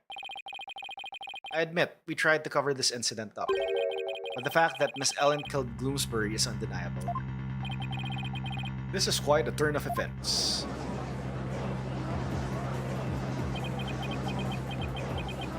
Question mark? Oh, that is edgy. And so it appears we have arrived at the truth at last. Now. Please do feel free to travel back in time, Mr. Wright, and attempt to do this trial all over again. Go on. Let's not get hasty, Edgeworth. I bet you can't do it. I bet I can't either. Your Honor, we will have to hold a separate trial for the cover-up conspiracy later. But as far as this case goes, I believe you are ready for your ruling. Objection! Just before the defendant lost consciousness during her attack, she says she saw someone strike the victim. It's possible that this third party is the true culprit. Objection! You still want us to believe the defendant's words? Perhaps you've lost more than your touch during your time abroad. This third-person nonsense is nothing but rubbish, and you know it. Objection! But, by the same token, how can we trust those who conspired and lied to fool this court of law? For all we know, they might still be hiding something. You never know when to quit, do you? Now, calm down, both of you. In any case, there isn't enough trustworthy information yet for me to render a verdict. I suggest we continue the trial after both sides have investigated the matter further. Very well, Your Honor. Phew, that was close. Mr. Nickedy, as for you and your cohort's attempt to cover up this crime, your case will be brought to a separate trial following the resolution of this current. Understood, Your Honor. Well then, this concludes today's trial. Court is adjourned.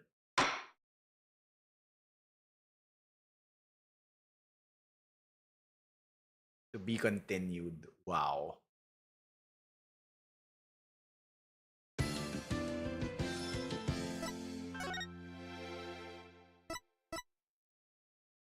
Okay, I wasn't able to save, so I'll save here.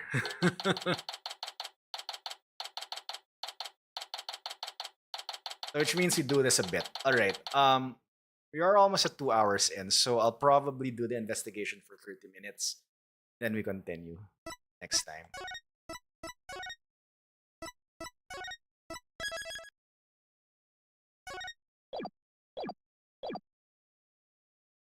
Alright. September 22, 1:48 p.m., right? Anything else? What? So the whole time traveling thing was just a ruse put on by the guests at the reception? Looks like it. I knew there had to be some kind of trick to it. Wow, 2 wedding receptions. Can you imagine? I wonder how much that must have cost them. I have no idea. But if you have to ask, you're not rich enough to want to know. Still, if you've got the money, it's a pretty good way to cover things up if you ask me. You got that right. I'm sure I would have been completely fooled. Hi, I'm back. Hey Maya, are you all set to go? Yep, ready when you are. So, what should we start with? Let's start with reviewing what we learned at the trial. What Ellen thought was time travel was really just a performance put on by the Sprockets. But other than that, it seems that what Ellen told us was actually all true. So what really matters right now is the identity of the mystery person Ellen said she saw while she was being attacked. So, who is this mystery person? That's the million-dollar question, I'm afraid. But if you want to clear Ellen of any suspicion, then figuring out who they are is key. I think I'll take toilets for 200 instead, Mr. Right. Well, at least there were only so many people in that airship that night. And we know who the mastermind of the whole cover-up plot was. Ooh, that's good. You mean the groom, Soren Sprocket, right? Exactly. He might know something that could help us out. So then, what am I doing here? Ah, it's butts, damn it. I'm a very busy man, you know. Well, all of the other people involved are Soren's family members. So I thought I'd better start by interviewing you. Even if I probably shouldn't trust a word out of your mouth. Oh man. I have a really tight schedule, but oh heck, what are friends for, right? Okay pal, go ahead, ask me anything. You do remember it was you who came to me for help in the first place, right? Alright, the incident. I want to go over exactly what happened before I stepped outside this office again. Since you were there, Larry, do you think you could help me get it all straight in my head? If I gotta. Okay, so the first reception was held at 7 PM on the day of the incident. That's the one you tried to crash, right? Huh? Oh yeah, that's right. And then they locked me up in the cabin. It was awful, I tell you. Too bad we're not here to focus on you, Larry. And then the incident occurred after this first reception around 10 PM. Ellen was attacked in the reception hall by Gloomsbury. He forced her out onto the Vista deck and was just about to kill her. But Ellie fought back and ended up killing old Gloomsbury instead. To cover it up, the family quickly threw together a second reception. That's what Edgy is claiming anyway. But I know my Ellie didn't do it. Key point here is the mystery person Ellen said she saw strike Bloomsbury just before she passed out. Did you see anybody suspicious skulking around that day? Nope, not a soul. Because I was locked up in the cabin at the time. But you managed to escape and sneak back into the reception hall. That's when you switched the lantern in the event hall with the lantern in the hold, right? Did you see anybody then? Nope, the place was completely deserted. I guess cause that Pierce Butler guy had everybody gathered together somewhere. That makes sense. He must have been going over the cover-up plan with them. So clearly, the murder had already happened by the time Larry got out. They must have gotten everything ready fast and had the second reception soon after that. Then, after that second reception, Ellie went to clean up the reception hall. And as luck would have it, that's when she found the body in the lantern I brought up. I tried to do something nice for Ellie out of the goodness of my heart, and this happened. We still don't know exactly what happened during the actual murder itself. We'll just have to look into it, along with the identity of that mystery person. Alright, ads will run in a couple of minutes again, so yep, I will take another very quick break. I'll run the ads now, then when I get back, we will do more investigating. So, BRB.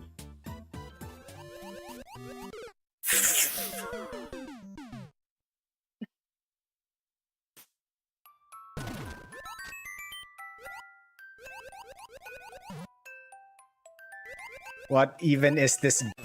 Are things gonna be different because of entity limit shit because I have the key?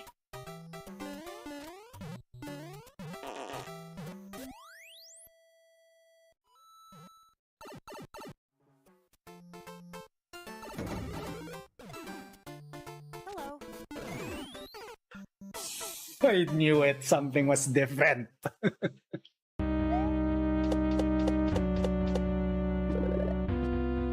Yay! Pee pee pee pee pee pee pee pee pee pee pee pee pee pee pee pee pee pee. Okay, for science. Yeah, you do need to have that checked. Oh god, I see another wiggler.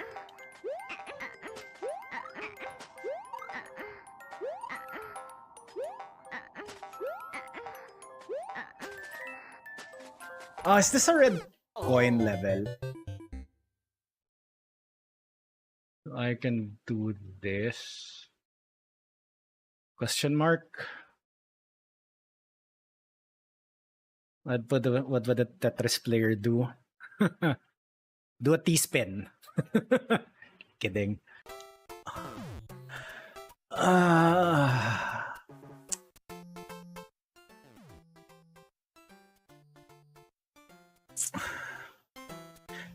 For science.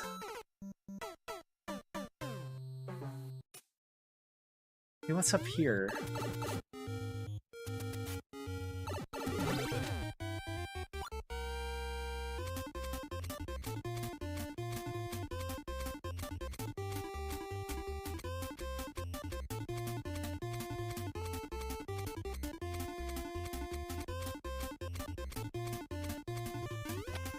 You know what? We rarely have antis with the horse race music. So I for one am happy with this. Even though probably later I'm gonna regret it.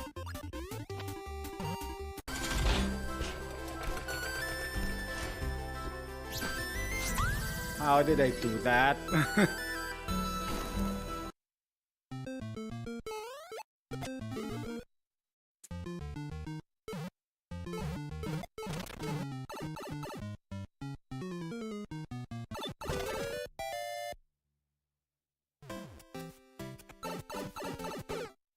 Hey, it's 1-1!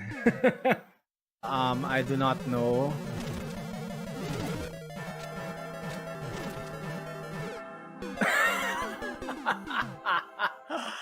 That is good.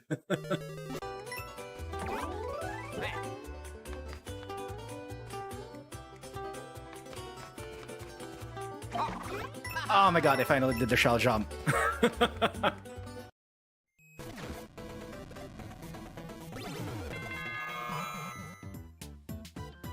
And we're back. Alright. Let's do a couple more investigating. Alright, the cabin. Alright, so while the murder was taking place, you were locked up in the cabin. Did you see anything unusual while you were in there? In the cabin? Let's see. Well, there was that pterodactyl flying through the sky. That's pretty unusual. Oh right, that drawing of that pterodactyl you saw. What's with all the air quotes? I really did see it, I swear. But Larry, the time travel thing never actually happened. Which means you couldn't have seen a real pterodactyl flying through the sky. Oh. Are you doubting the eye of a super popular picture book author? No, I'm just sure you saw something else and mistook that for a flying reptile. Nick, you're making me doubt my own eyes. Now I'm not even sure what I saw. Larry's drawing updated in the court record. A drawing Larry made, he probably mistook something for what he claims is a pterodactyl in this picture. Either way, you have no idea what actually happened at the real scene of the murder. That's right, and I can say that with every confidence. Oh wow, would you look at the time? Better go, I have a book signing to get to. A book signing? Whose book? Whose do you think? It's mine, of course. It's a Loris Donim book signing. I bet you weren't around and begged a bunch of bookstores to let you do one. Of course not. They're the ones coming around to beg me. Looks like I guessed right. Anyway, I have to go. I'll send you 10 copies of my new book that just got released the other day, alright? 10? That's very generous of you. What are you talking about? I'm gonna send you the bill too, of course. Just put them down as office expenses or something. We'll see ya. Wow. Wow. Wait, Larry, we don't need... he's gone. I'll take a copy, boss. Oh, and make sure it's signed. Oh boy. Trucy's not gonna like this office expense. There goes our first lead. What do you want to tackle next, Nick? Right, we should really hit the streets now, huh? How about we go see Ellen? Sounds good, boss. I bet I can cheer her up.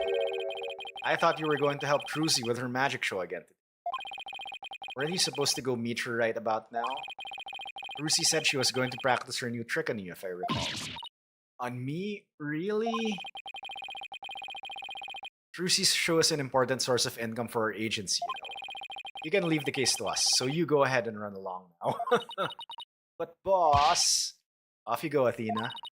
No, I don't want to die. We better get going too, Maya.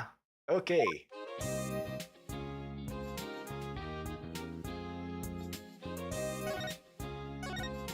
Ideas? Why the long face, Maya? I can't believe time travel isn't real after all. I see.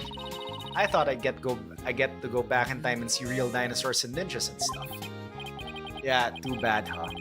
Could it be more relief personally? So, what should we do now? Oh, I don't know. I mean, shouldn't we just keep investigating stuff or something? She's really lost that spark, ever since I proved that time traveling wasn't real in court today. Aww.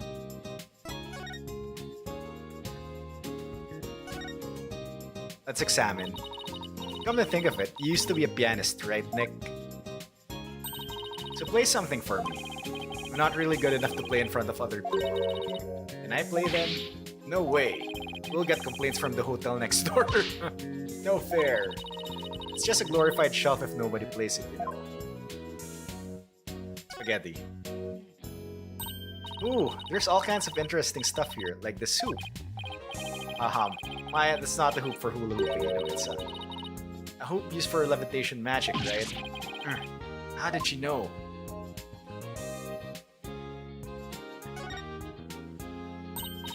So, are you thinking about the new look, Nick? What are you talking about? That red jacket. Oh, that's Apollo's. Maybe you should wear a little red every once in a while. But, it's not really your color, is it? Then again, you never wear anything but blue, so why not give it a try? Here you go, Nick. Put it on. Like I said, it's not even mine.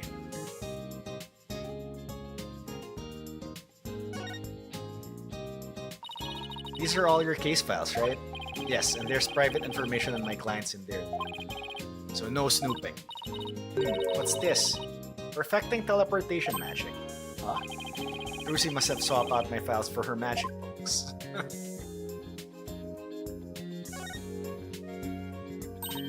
Whoa!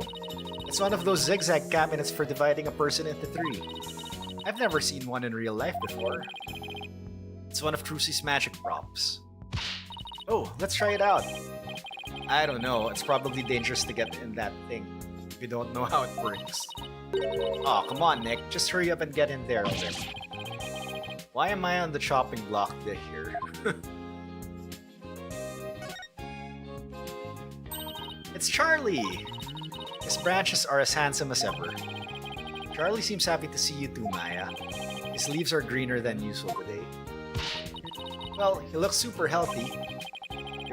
We always make sure he's watered and well cared for. By we, I mean Athena and Trucy. Ah, nice. Else.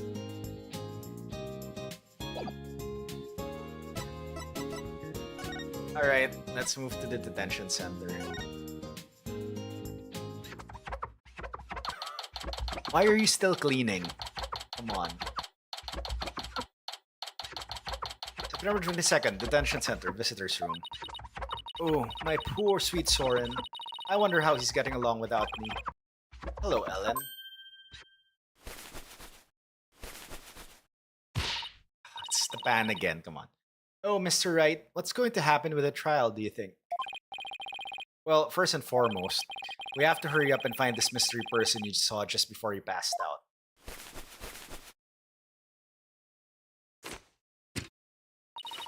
Do you think that person could be the real killer? It's quite possible, and if we can prove that, we can clear you of all charges. Actually, would you happen to know where Soren is right now? He's usually busy with meetings all afternoon, but he should be home by evening. I think I'd better go have a chat with him later then. Why am I being treated a view of someone's underwear?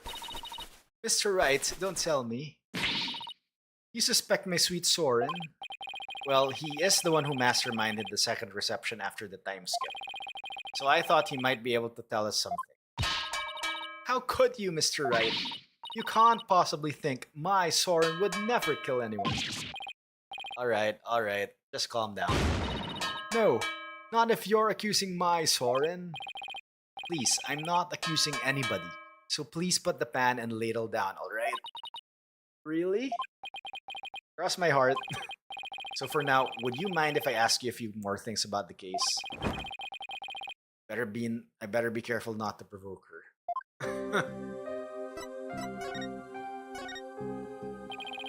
Right. Could you tell me about Soren? There's nothing to tell. He's squeaky clean. Alright, okay. Maybe I should avoid the topic of Soren right now. Let's talk about something else then. Fine, but you won't hear a peep out of me about Soren. Talk about pulling teeth. Hey, how about Pierce? Could you tell me about Pierce Nicody? Pierce Nicody then? Pierce, he came to Sprocket Manor about a year ago. As the family butler, he is now in charge of everything in the household. Only a year ago? Did he have some kind of special connection with the family? I'm just a maid, so I'm not privy to such things, I'm afraid.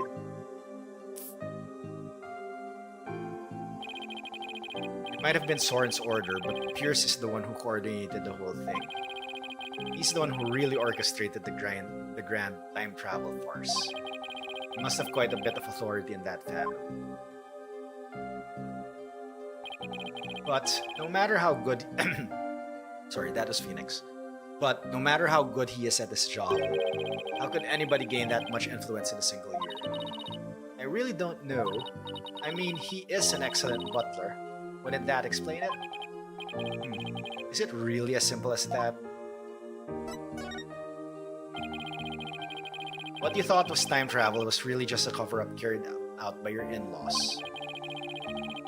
Pierce said Soren was the one who ordered the whole thing. I still can't believe it, even if the second reception was fake. Soren would never use time travel for something like that. He's very serious about his time machine research, you know. I heard there's a reason he's researching time machines actually. Something about something he wishes he could change. But isn't the whole idea of traveling back in time itself a little fantastic? I don't think so. After all, Soren said real time travelers do exist. Really now. You think he knows someone who actually traveled through time? That's right. I haven't seen it personally, but Soren said as much. So I believe it. Somebody who actually traveled through time, huh? It's pretty hard to believe. Thank you, Ellen. You're going out to do your investigation now, aren't you? Yes, that's right. Please make sure you don't cause Soren any trouble, okay? I'm afraid I can't promise you that. What? It's the pan again. Please, whatever you do, please don't upset my poor Soren any further. I'm begging you.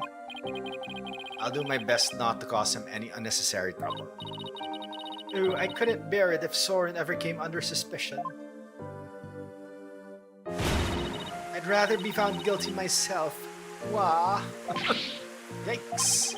Ellen, please, don't work yourself up like this. You don't want Soren to worry, do you?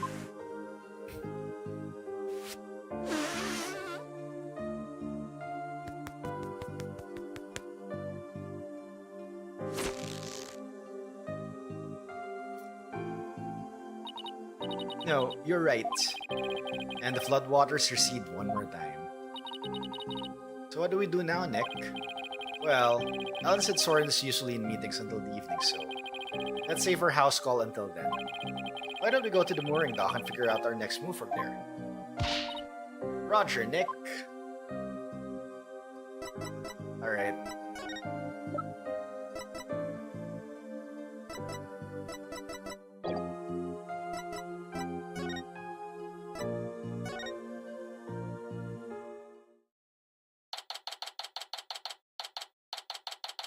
September 22nd, Sprocket Park, Mooring Dock. So, where should we start? Let's see, are there any places we haven't examined yet? Already investigated the reception hall and Sprocket Manor. I know, we haven't looked at the Vista deck or the hold yet. Hey, you're right, we've still got some pretty important places left to examine, don't we? The Vista deck is the actual scene of the murder, right? And the lantern with the body in it was stored in the hold. I think there's a good chance we'll find some important clues in those locations. Do we know how to get to the hold? Good question. I think it was labeled in that diagram of the airship in this pamphlet. There it is.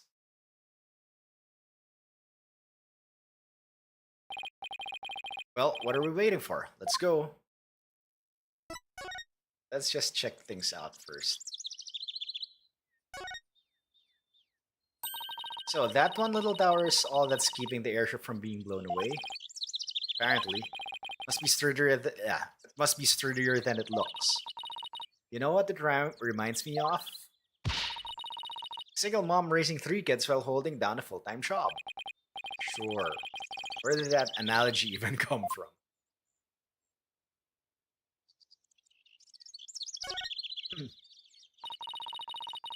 It's not every day you get to see an airship up close like this. So I'm pretty psyched for this. Me too, if it wasn't for the fact that it's the scene of a murder. Oh right, I almost forgot about that part.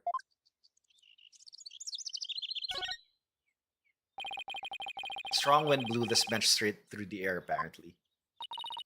Looks like they fixed the sign but left the bench right where it landed. I wonder why. Maybe the repair guy just hasn't gotten around to it yet. Wow, that sign really got smashed up. There were some really high winds yesterday.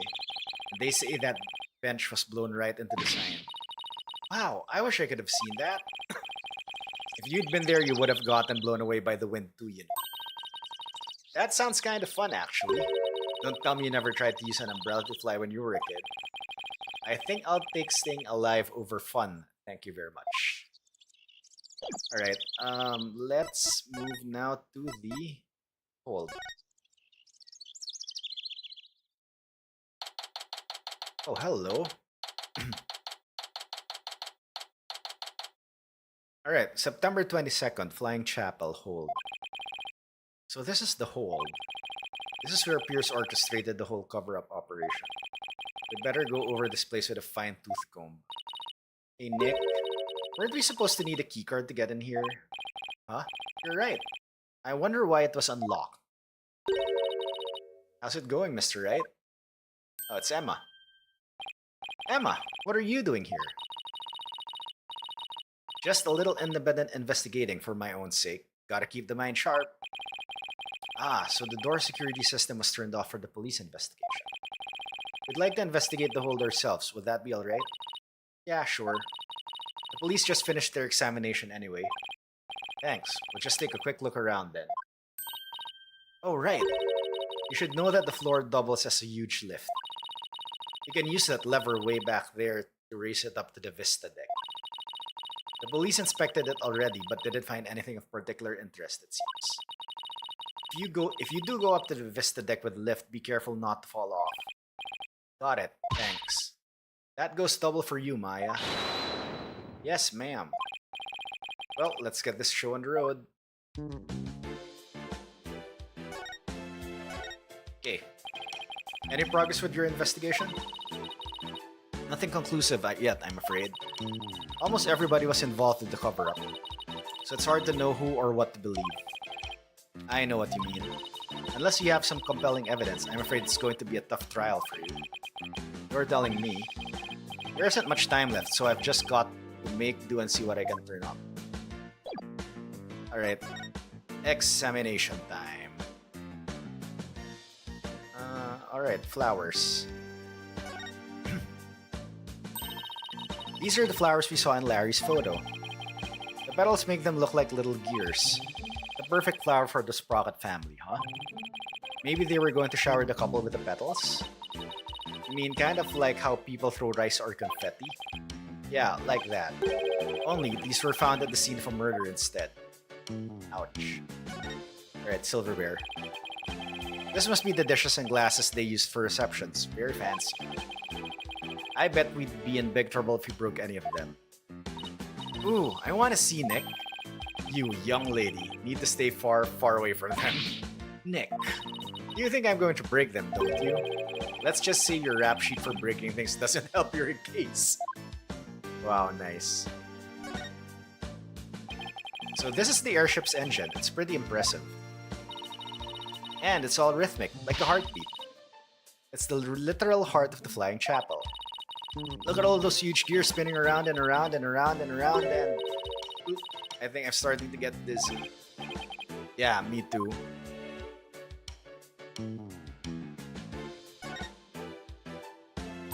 Ooh, it's a cake, Nick. A cake.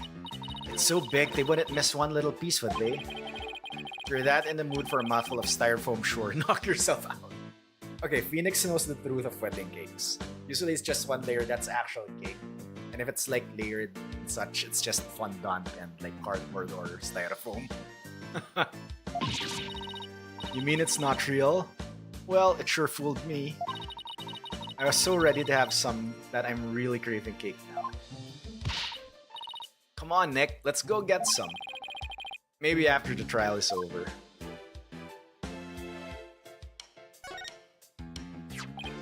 Huh? It looks like there are some fingerprints on this candelabra. Fingerprints! Yeah, I just got done dusting that. Whose fingerprints are it? I was able to pull a set of left-hand prints. Do you know whose prints they are? Yes. Prints belong to the victim, Dumas Bloomsbury. Nick, I just figured out something amazing. You did? Get this, if the fingerprints on the candelabra were from his left hand, then Mr. Doomingly must have been left-handed. What do you think of that? Do I have the makings of a great detective or what? You're a really silly Sally if you thought that deduction was in any way encyclopedic. Hey, you're pretty good, Maya. I looked into it myself and sure enough, the victim really was left-handed. Really? I got it, right? Awesome. Good for you, Maya. Good for you? That's all you've got to say? I think you did a really great job, Maya. Way to go. I guess one can never have too much info. Now you're talking.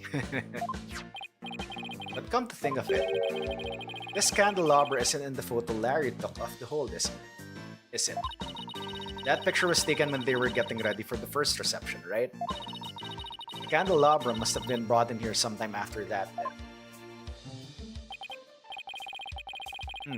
It's still possible that it has something to do with the incident though. I'd better add it to the evidence file just in case. Candelabra added to the court record. Candelabra. A candelabra from the hold bearing fingerprints from Bloomsbury. Fingerprints from Bloomsbury's left hand, which is his dominant hand. Oh, by the way, Mr. Wright, you can have this fingerprint powder if you like. You're giving this to us? Sure. I have 4 other sets. Thanks. I feel like there's something more to the candelabra, but I can't put my finger on it. Okay, should we examine the candelabra then? Oh, I can. Alright.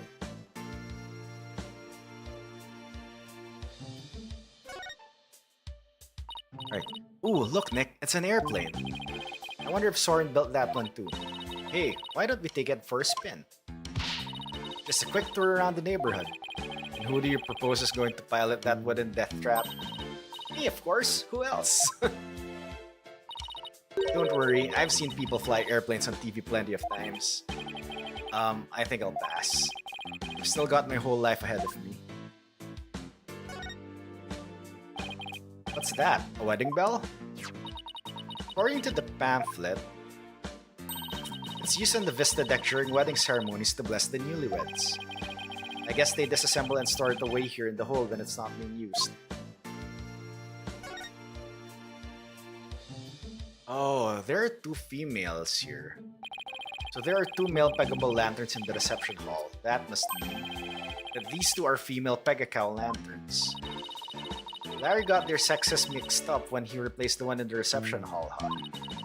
Didn't he see the horns? The difference is pretty glaring if you ask me. And yet he managed not to notice. That's what makes Larry, Larry. Larry being Larry is why I've seen more than my fair share of trouble for a lifetime. Oh, Mr. Wright? You know that lantern the victim was found inside in the reception hall? I'm just about to go piece it back together so the police can examine it. Oh, okay. We'll stop by for a look too once you're done fixing it.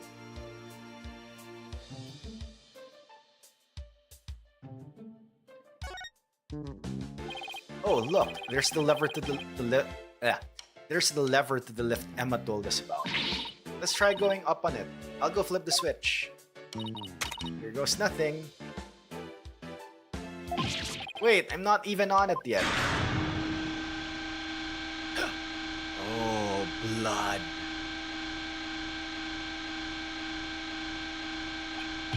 Hey Maya, stop the lift.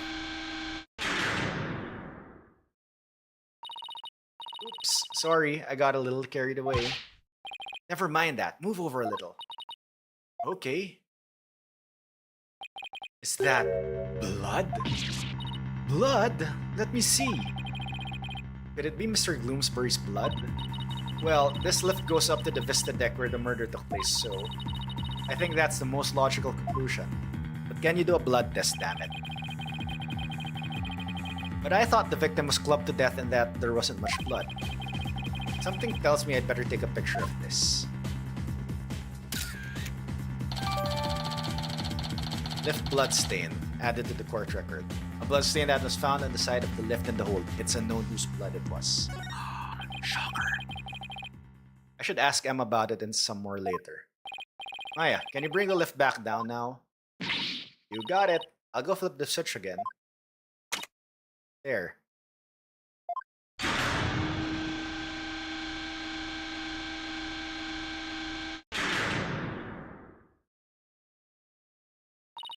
Done. I want to find out some more about that bloodstain, but for now, I guess we should go up to the Vista deck and take a look around the actual crime scene for ourselves. The view must be great from up there. I bet it'll be awesome. You mean it would be if it wasn't the scene of a murder. Okay, to the Vista deck we go. Make sure you actually get on the lift this time, Nick. I know. Okay, I'll just flip the switch again and away we go.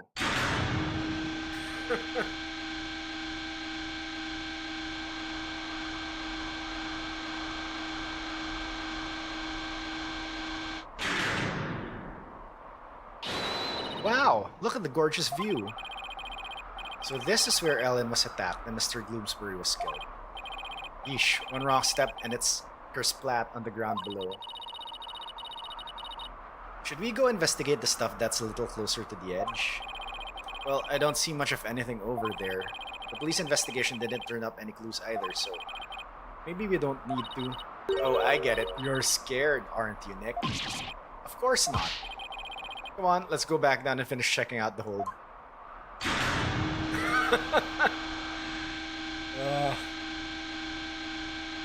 Nick is scared.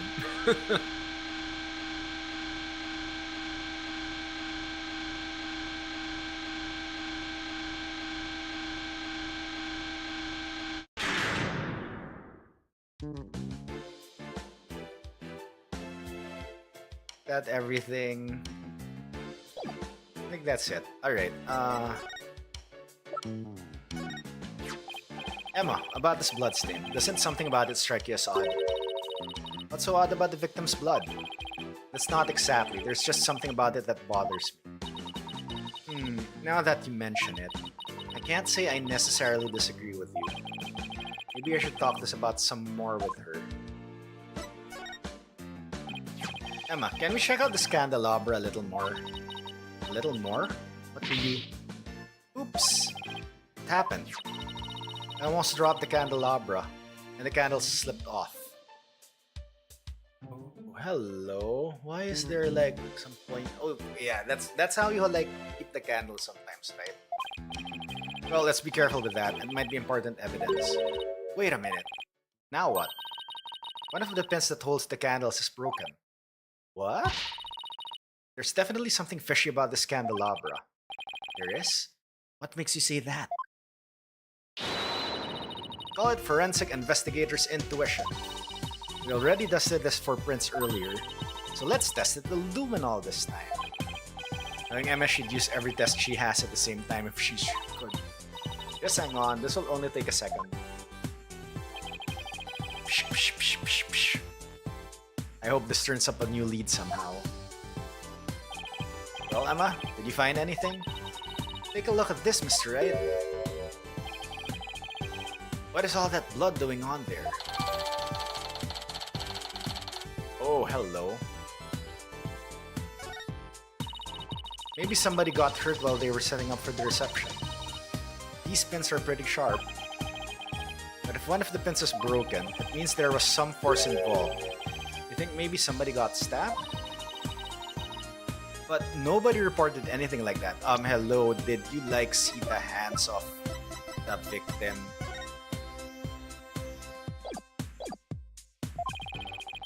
That's quite a bit of blood. I wonder whose it is. If I have anything that might shed some light on that, I should probably show it to Emma. Alright, bloodstain first. Then we present the victim photo. Alright, about this bloodstain. What about it? There's something about it that's been bothering me. Oh yeah? What's that? Well, there's a huge bloodstain on the crime scene lift and a bloodstained candelabra. Now, this is only a guess, but I'm thinking maybe these two bloodstains are from same source.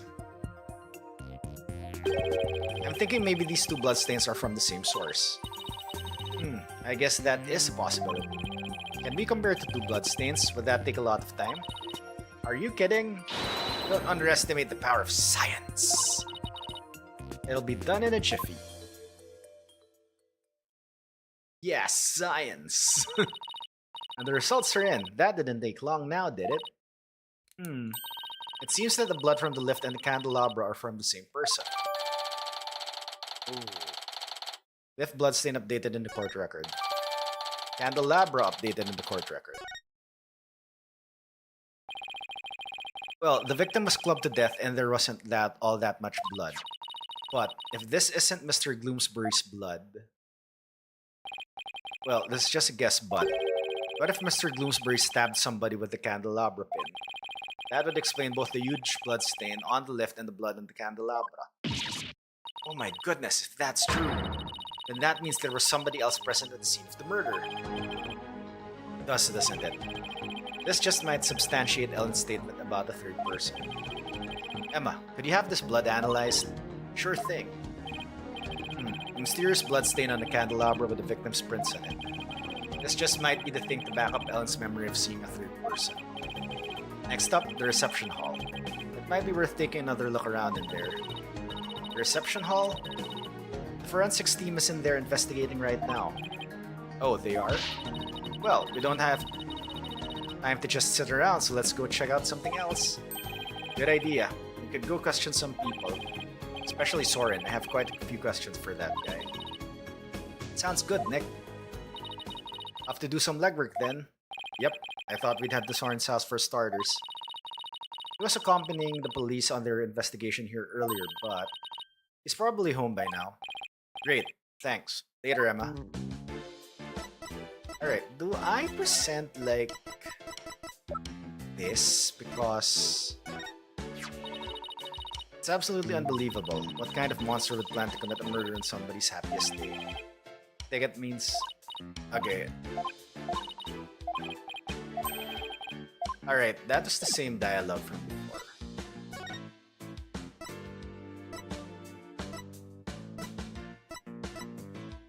Oh, alright. I don't have access to the reception hall, so I think we move to the foyer.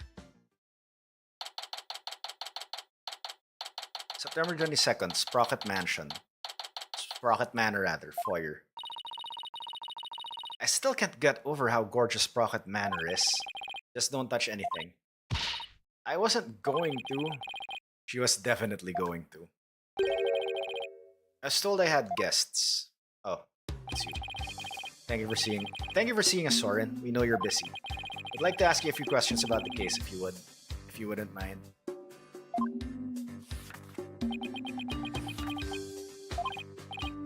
Soren? You're Ellen's lawyer, right? Huh? Yes, that's right. Don't tell me he doesn't remember me. Will Ellen be found guilty? We're doing everything we can to prevent that. That's why we're here, investigating. Will you please tell us what you know? Soren? Alright, fine. What was that boss all about? It was you who gave the order for the large-scale cover-up plan, isn't that right? What large-scale cover-up? Don't play dumb with us. You held 2 wedding receptions in order to try and cover up Mr. Gloomsbury's murder. Ellen thought that, through the power of the timekeeper you built, she traveled back in time. Ah, so that's why there were 2 receptions. Wait, does he seriously not know why the reception was held twice? Looks like I'll have to delve deeper here. So, the cover-up scheme, that fake trip through time, you're not the one who was behind it all? Here's Nickady stated in court that you were the one who ordered it to be carried out. You said that? I see. I'll leave him in charge of everything around me. So whatever he decides is, in essence, my decision too. So I take it that you didn't know anything about the cover-up? That's none of your business. But you were in 2 wedding receptions in a row, and still you claim to know nothing? I have nothing more to say to you. Please leave. But Soren...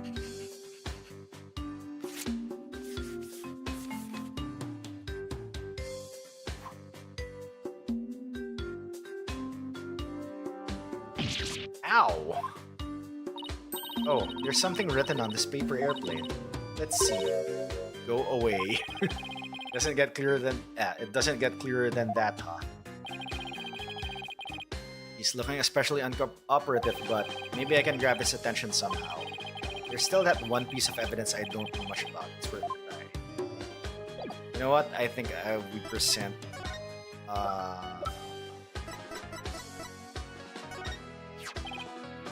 Sis. I'm sure your sister would want the truth of this case to be known. How rude. Is intruding on the private lives of others part of your job as a lawyer? Oh, I apologize. I guess showing him the picture of his sister wasn't such a good idea after all. Wait, I wanted... damn it. Okay, you know what? What are you showing me that for? Mr. Sprocket. Can't read him at all, not even with an item as loaded with sentiments as this.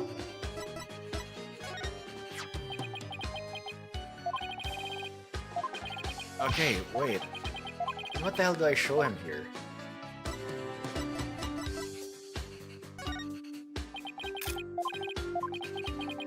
Okay.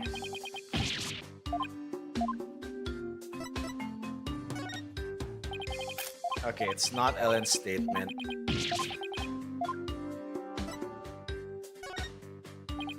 It's not the pamphlet. Not the timekeeper, it's the fog machine. It's also not the fog machine.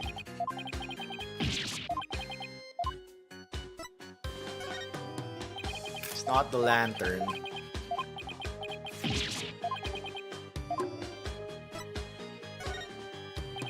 It's not the note. Okay, I think we showed the candelabra probably.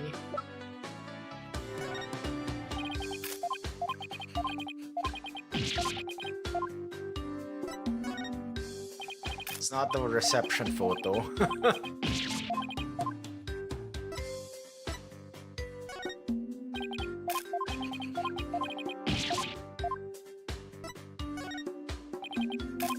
Not the whole photo as well.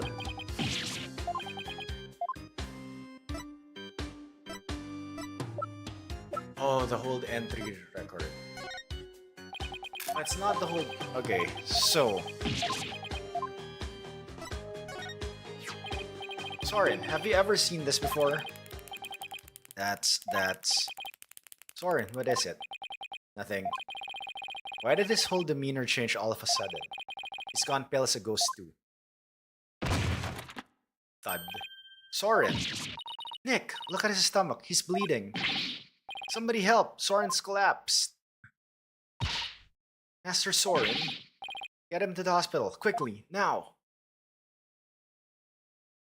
Wow, you just show him a candelabra and he faints. Poor Soren, that must be one serious wound.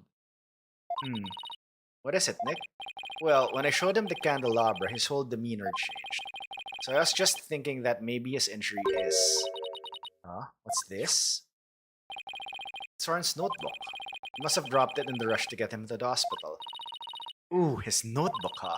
I wonder what's written in it, don't you? Come on, you know you want to take a peek. Soren's notebook, what to do, what to do. Take a peek. I feel guilty snooping around in somebody's personal notebook, but maybe we should take a little look-see. Whoa, it's filled with big words written in tiny letters. I guess he uses this notebook to write down his invention ideas. Huh? What is it? Did you find something? After March 8th of last year, the content of this notebook changes dramatically. Like how? Well, ever since that date, Soren's been writing down every detail of his life, as in every. Maybe he decided to start keeping a diary. But this is way too detailed to be an ordinary diary. Either he's really compulsive, or maybe just plain forgetful. But is it really as simple as that? I feel like something happened on March 8th that made Soren change. Well, why don't you let me take a look at that, and I'll tell you. Hey, Maya, let go or we'll rip it. Beep. Now look what you did. You dropped it. You should have just let me take a look. How is this my fault? Oh no, Nick. Ack. It fell into that pool of Soren's blood. Oh no. Now you've done it. Now you've done it. Can't read the thing on these 2 pages now. Uh-oh, you're gonna get it. You're gonna get it now. I guess it really is my fault after all. Let's just put it away carefully for now. Can't let anything else happen to it. Soren's notebook added to the court record. Huh?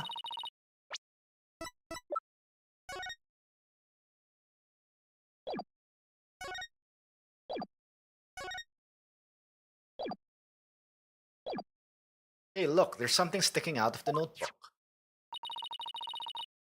It looks like a newspaper article. Let's see, it's about the car accident Soren's sister died in. It happened on March 8th. That's the day Soren's notebook completely changed. Oh wow. What else does it say? It says the driver at the time of the accident was Dumas Gloomsbury. Interesting. It says Soren was in the car too and that he had sustained severe injuries. It's just like Pierce said. Soren completely changed after the accident. Oh. Okay. So Gloomsbury was driving the car when they got into that accident.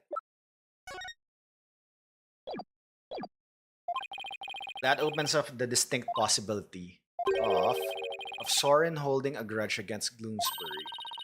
You think Soren could have? I don't know. It's not like I have any proof. We should talk to Pierce about this when we return Soren's notebook. Though he doesn't seem to be here right now. Maybe he's at the Flying Chapel. Alright. I think we save it here for the night. Then we continue on Thursday.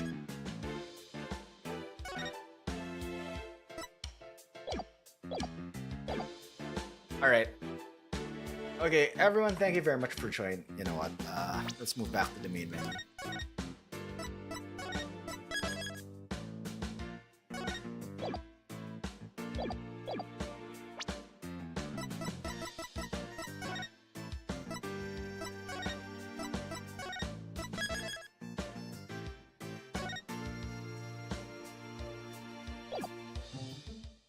Alright.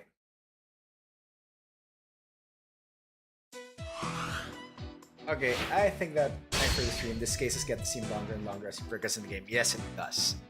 Alright, everyone, thank you very much for joining in. I really do appreciate it. So yeah, tomorrow I'll be off. I'll be back on Thursday. We continue this. Yeah, as always, please do not forget to check the socials out. So YouTube, we do have YouTube tomorrow. New video tomorrow. Yeah, please do check it out. And if you're on YouTube, hi YouTube. We are simulcasting there now.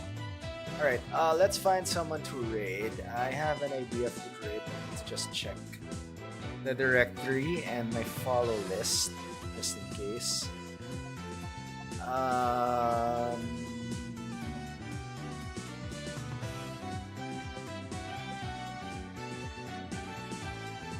Yep, alright.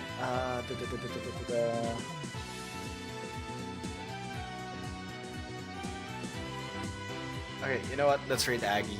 Aggie is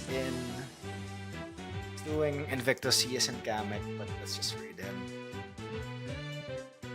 Performance, yes, and if performance. Anyway, that's it. Let's raid Aggie. Everyone, everyone, thank you very much. Have a good rest of your day, rest of your night. And where's my mouse? Everyone, thank you very much. I will see you all next time. Bye.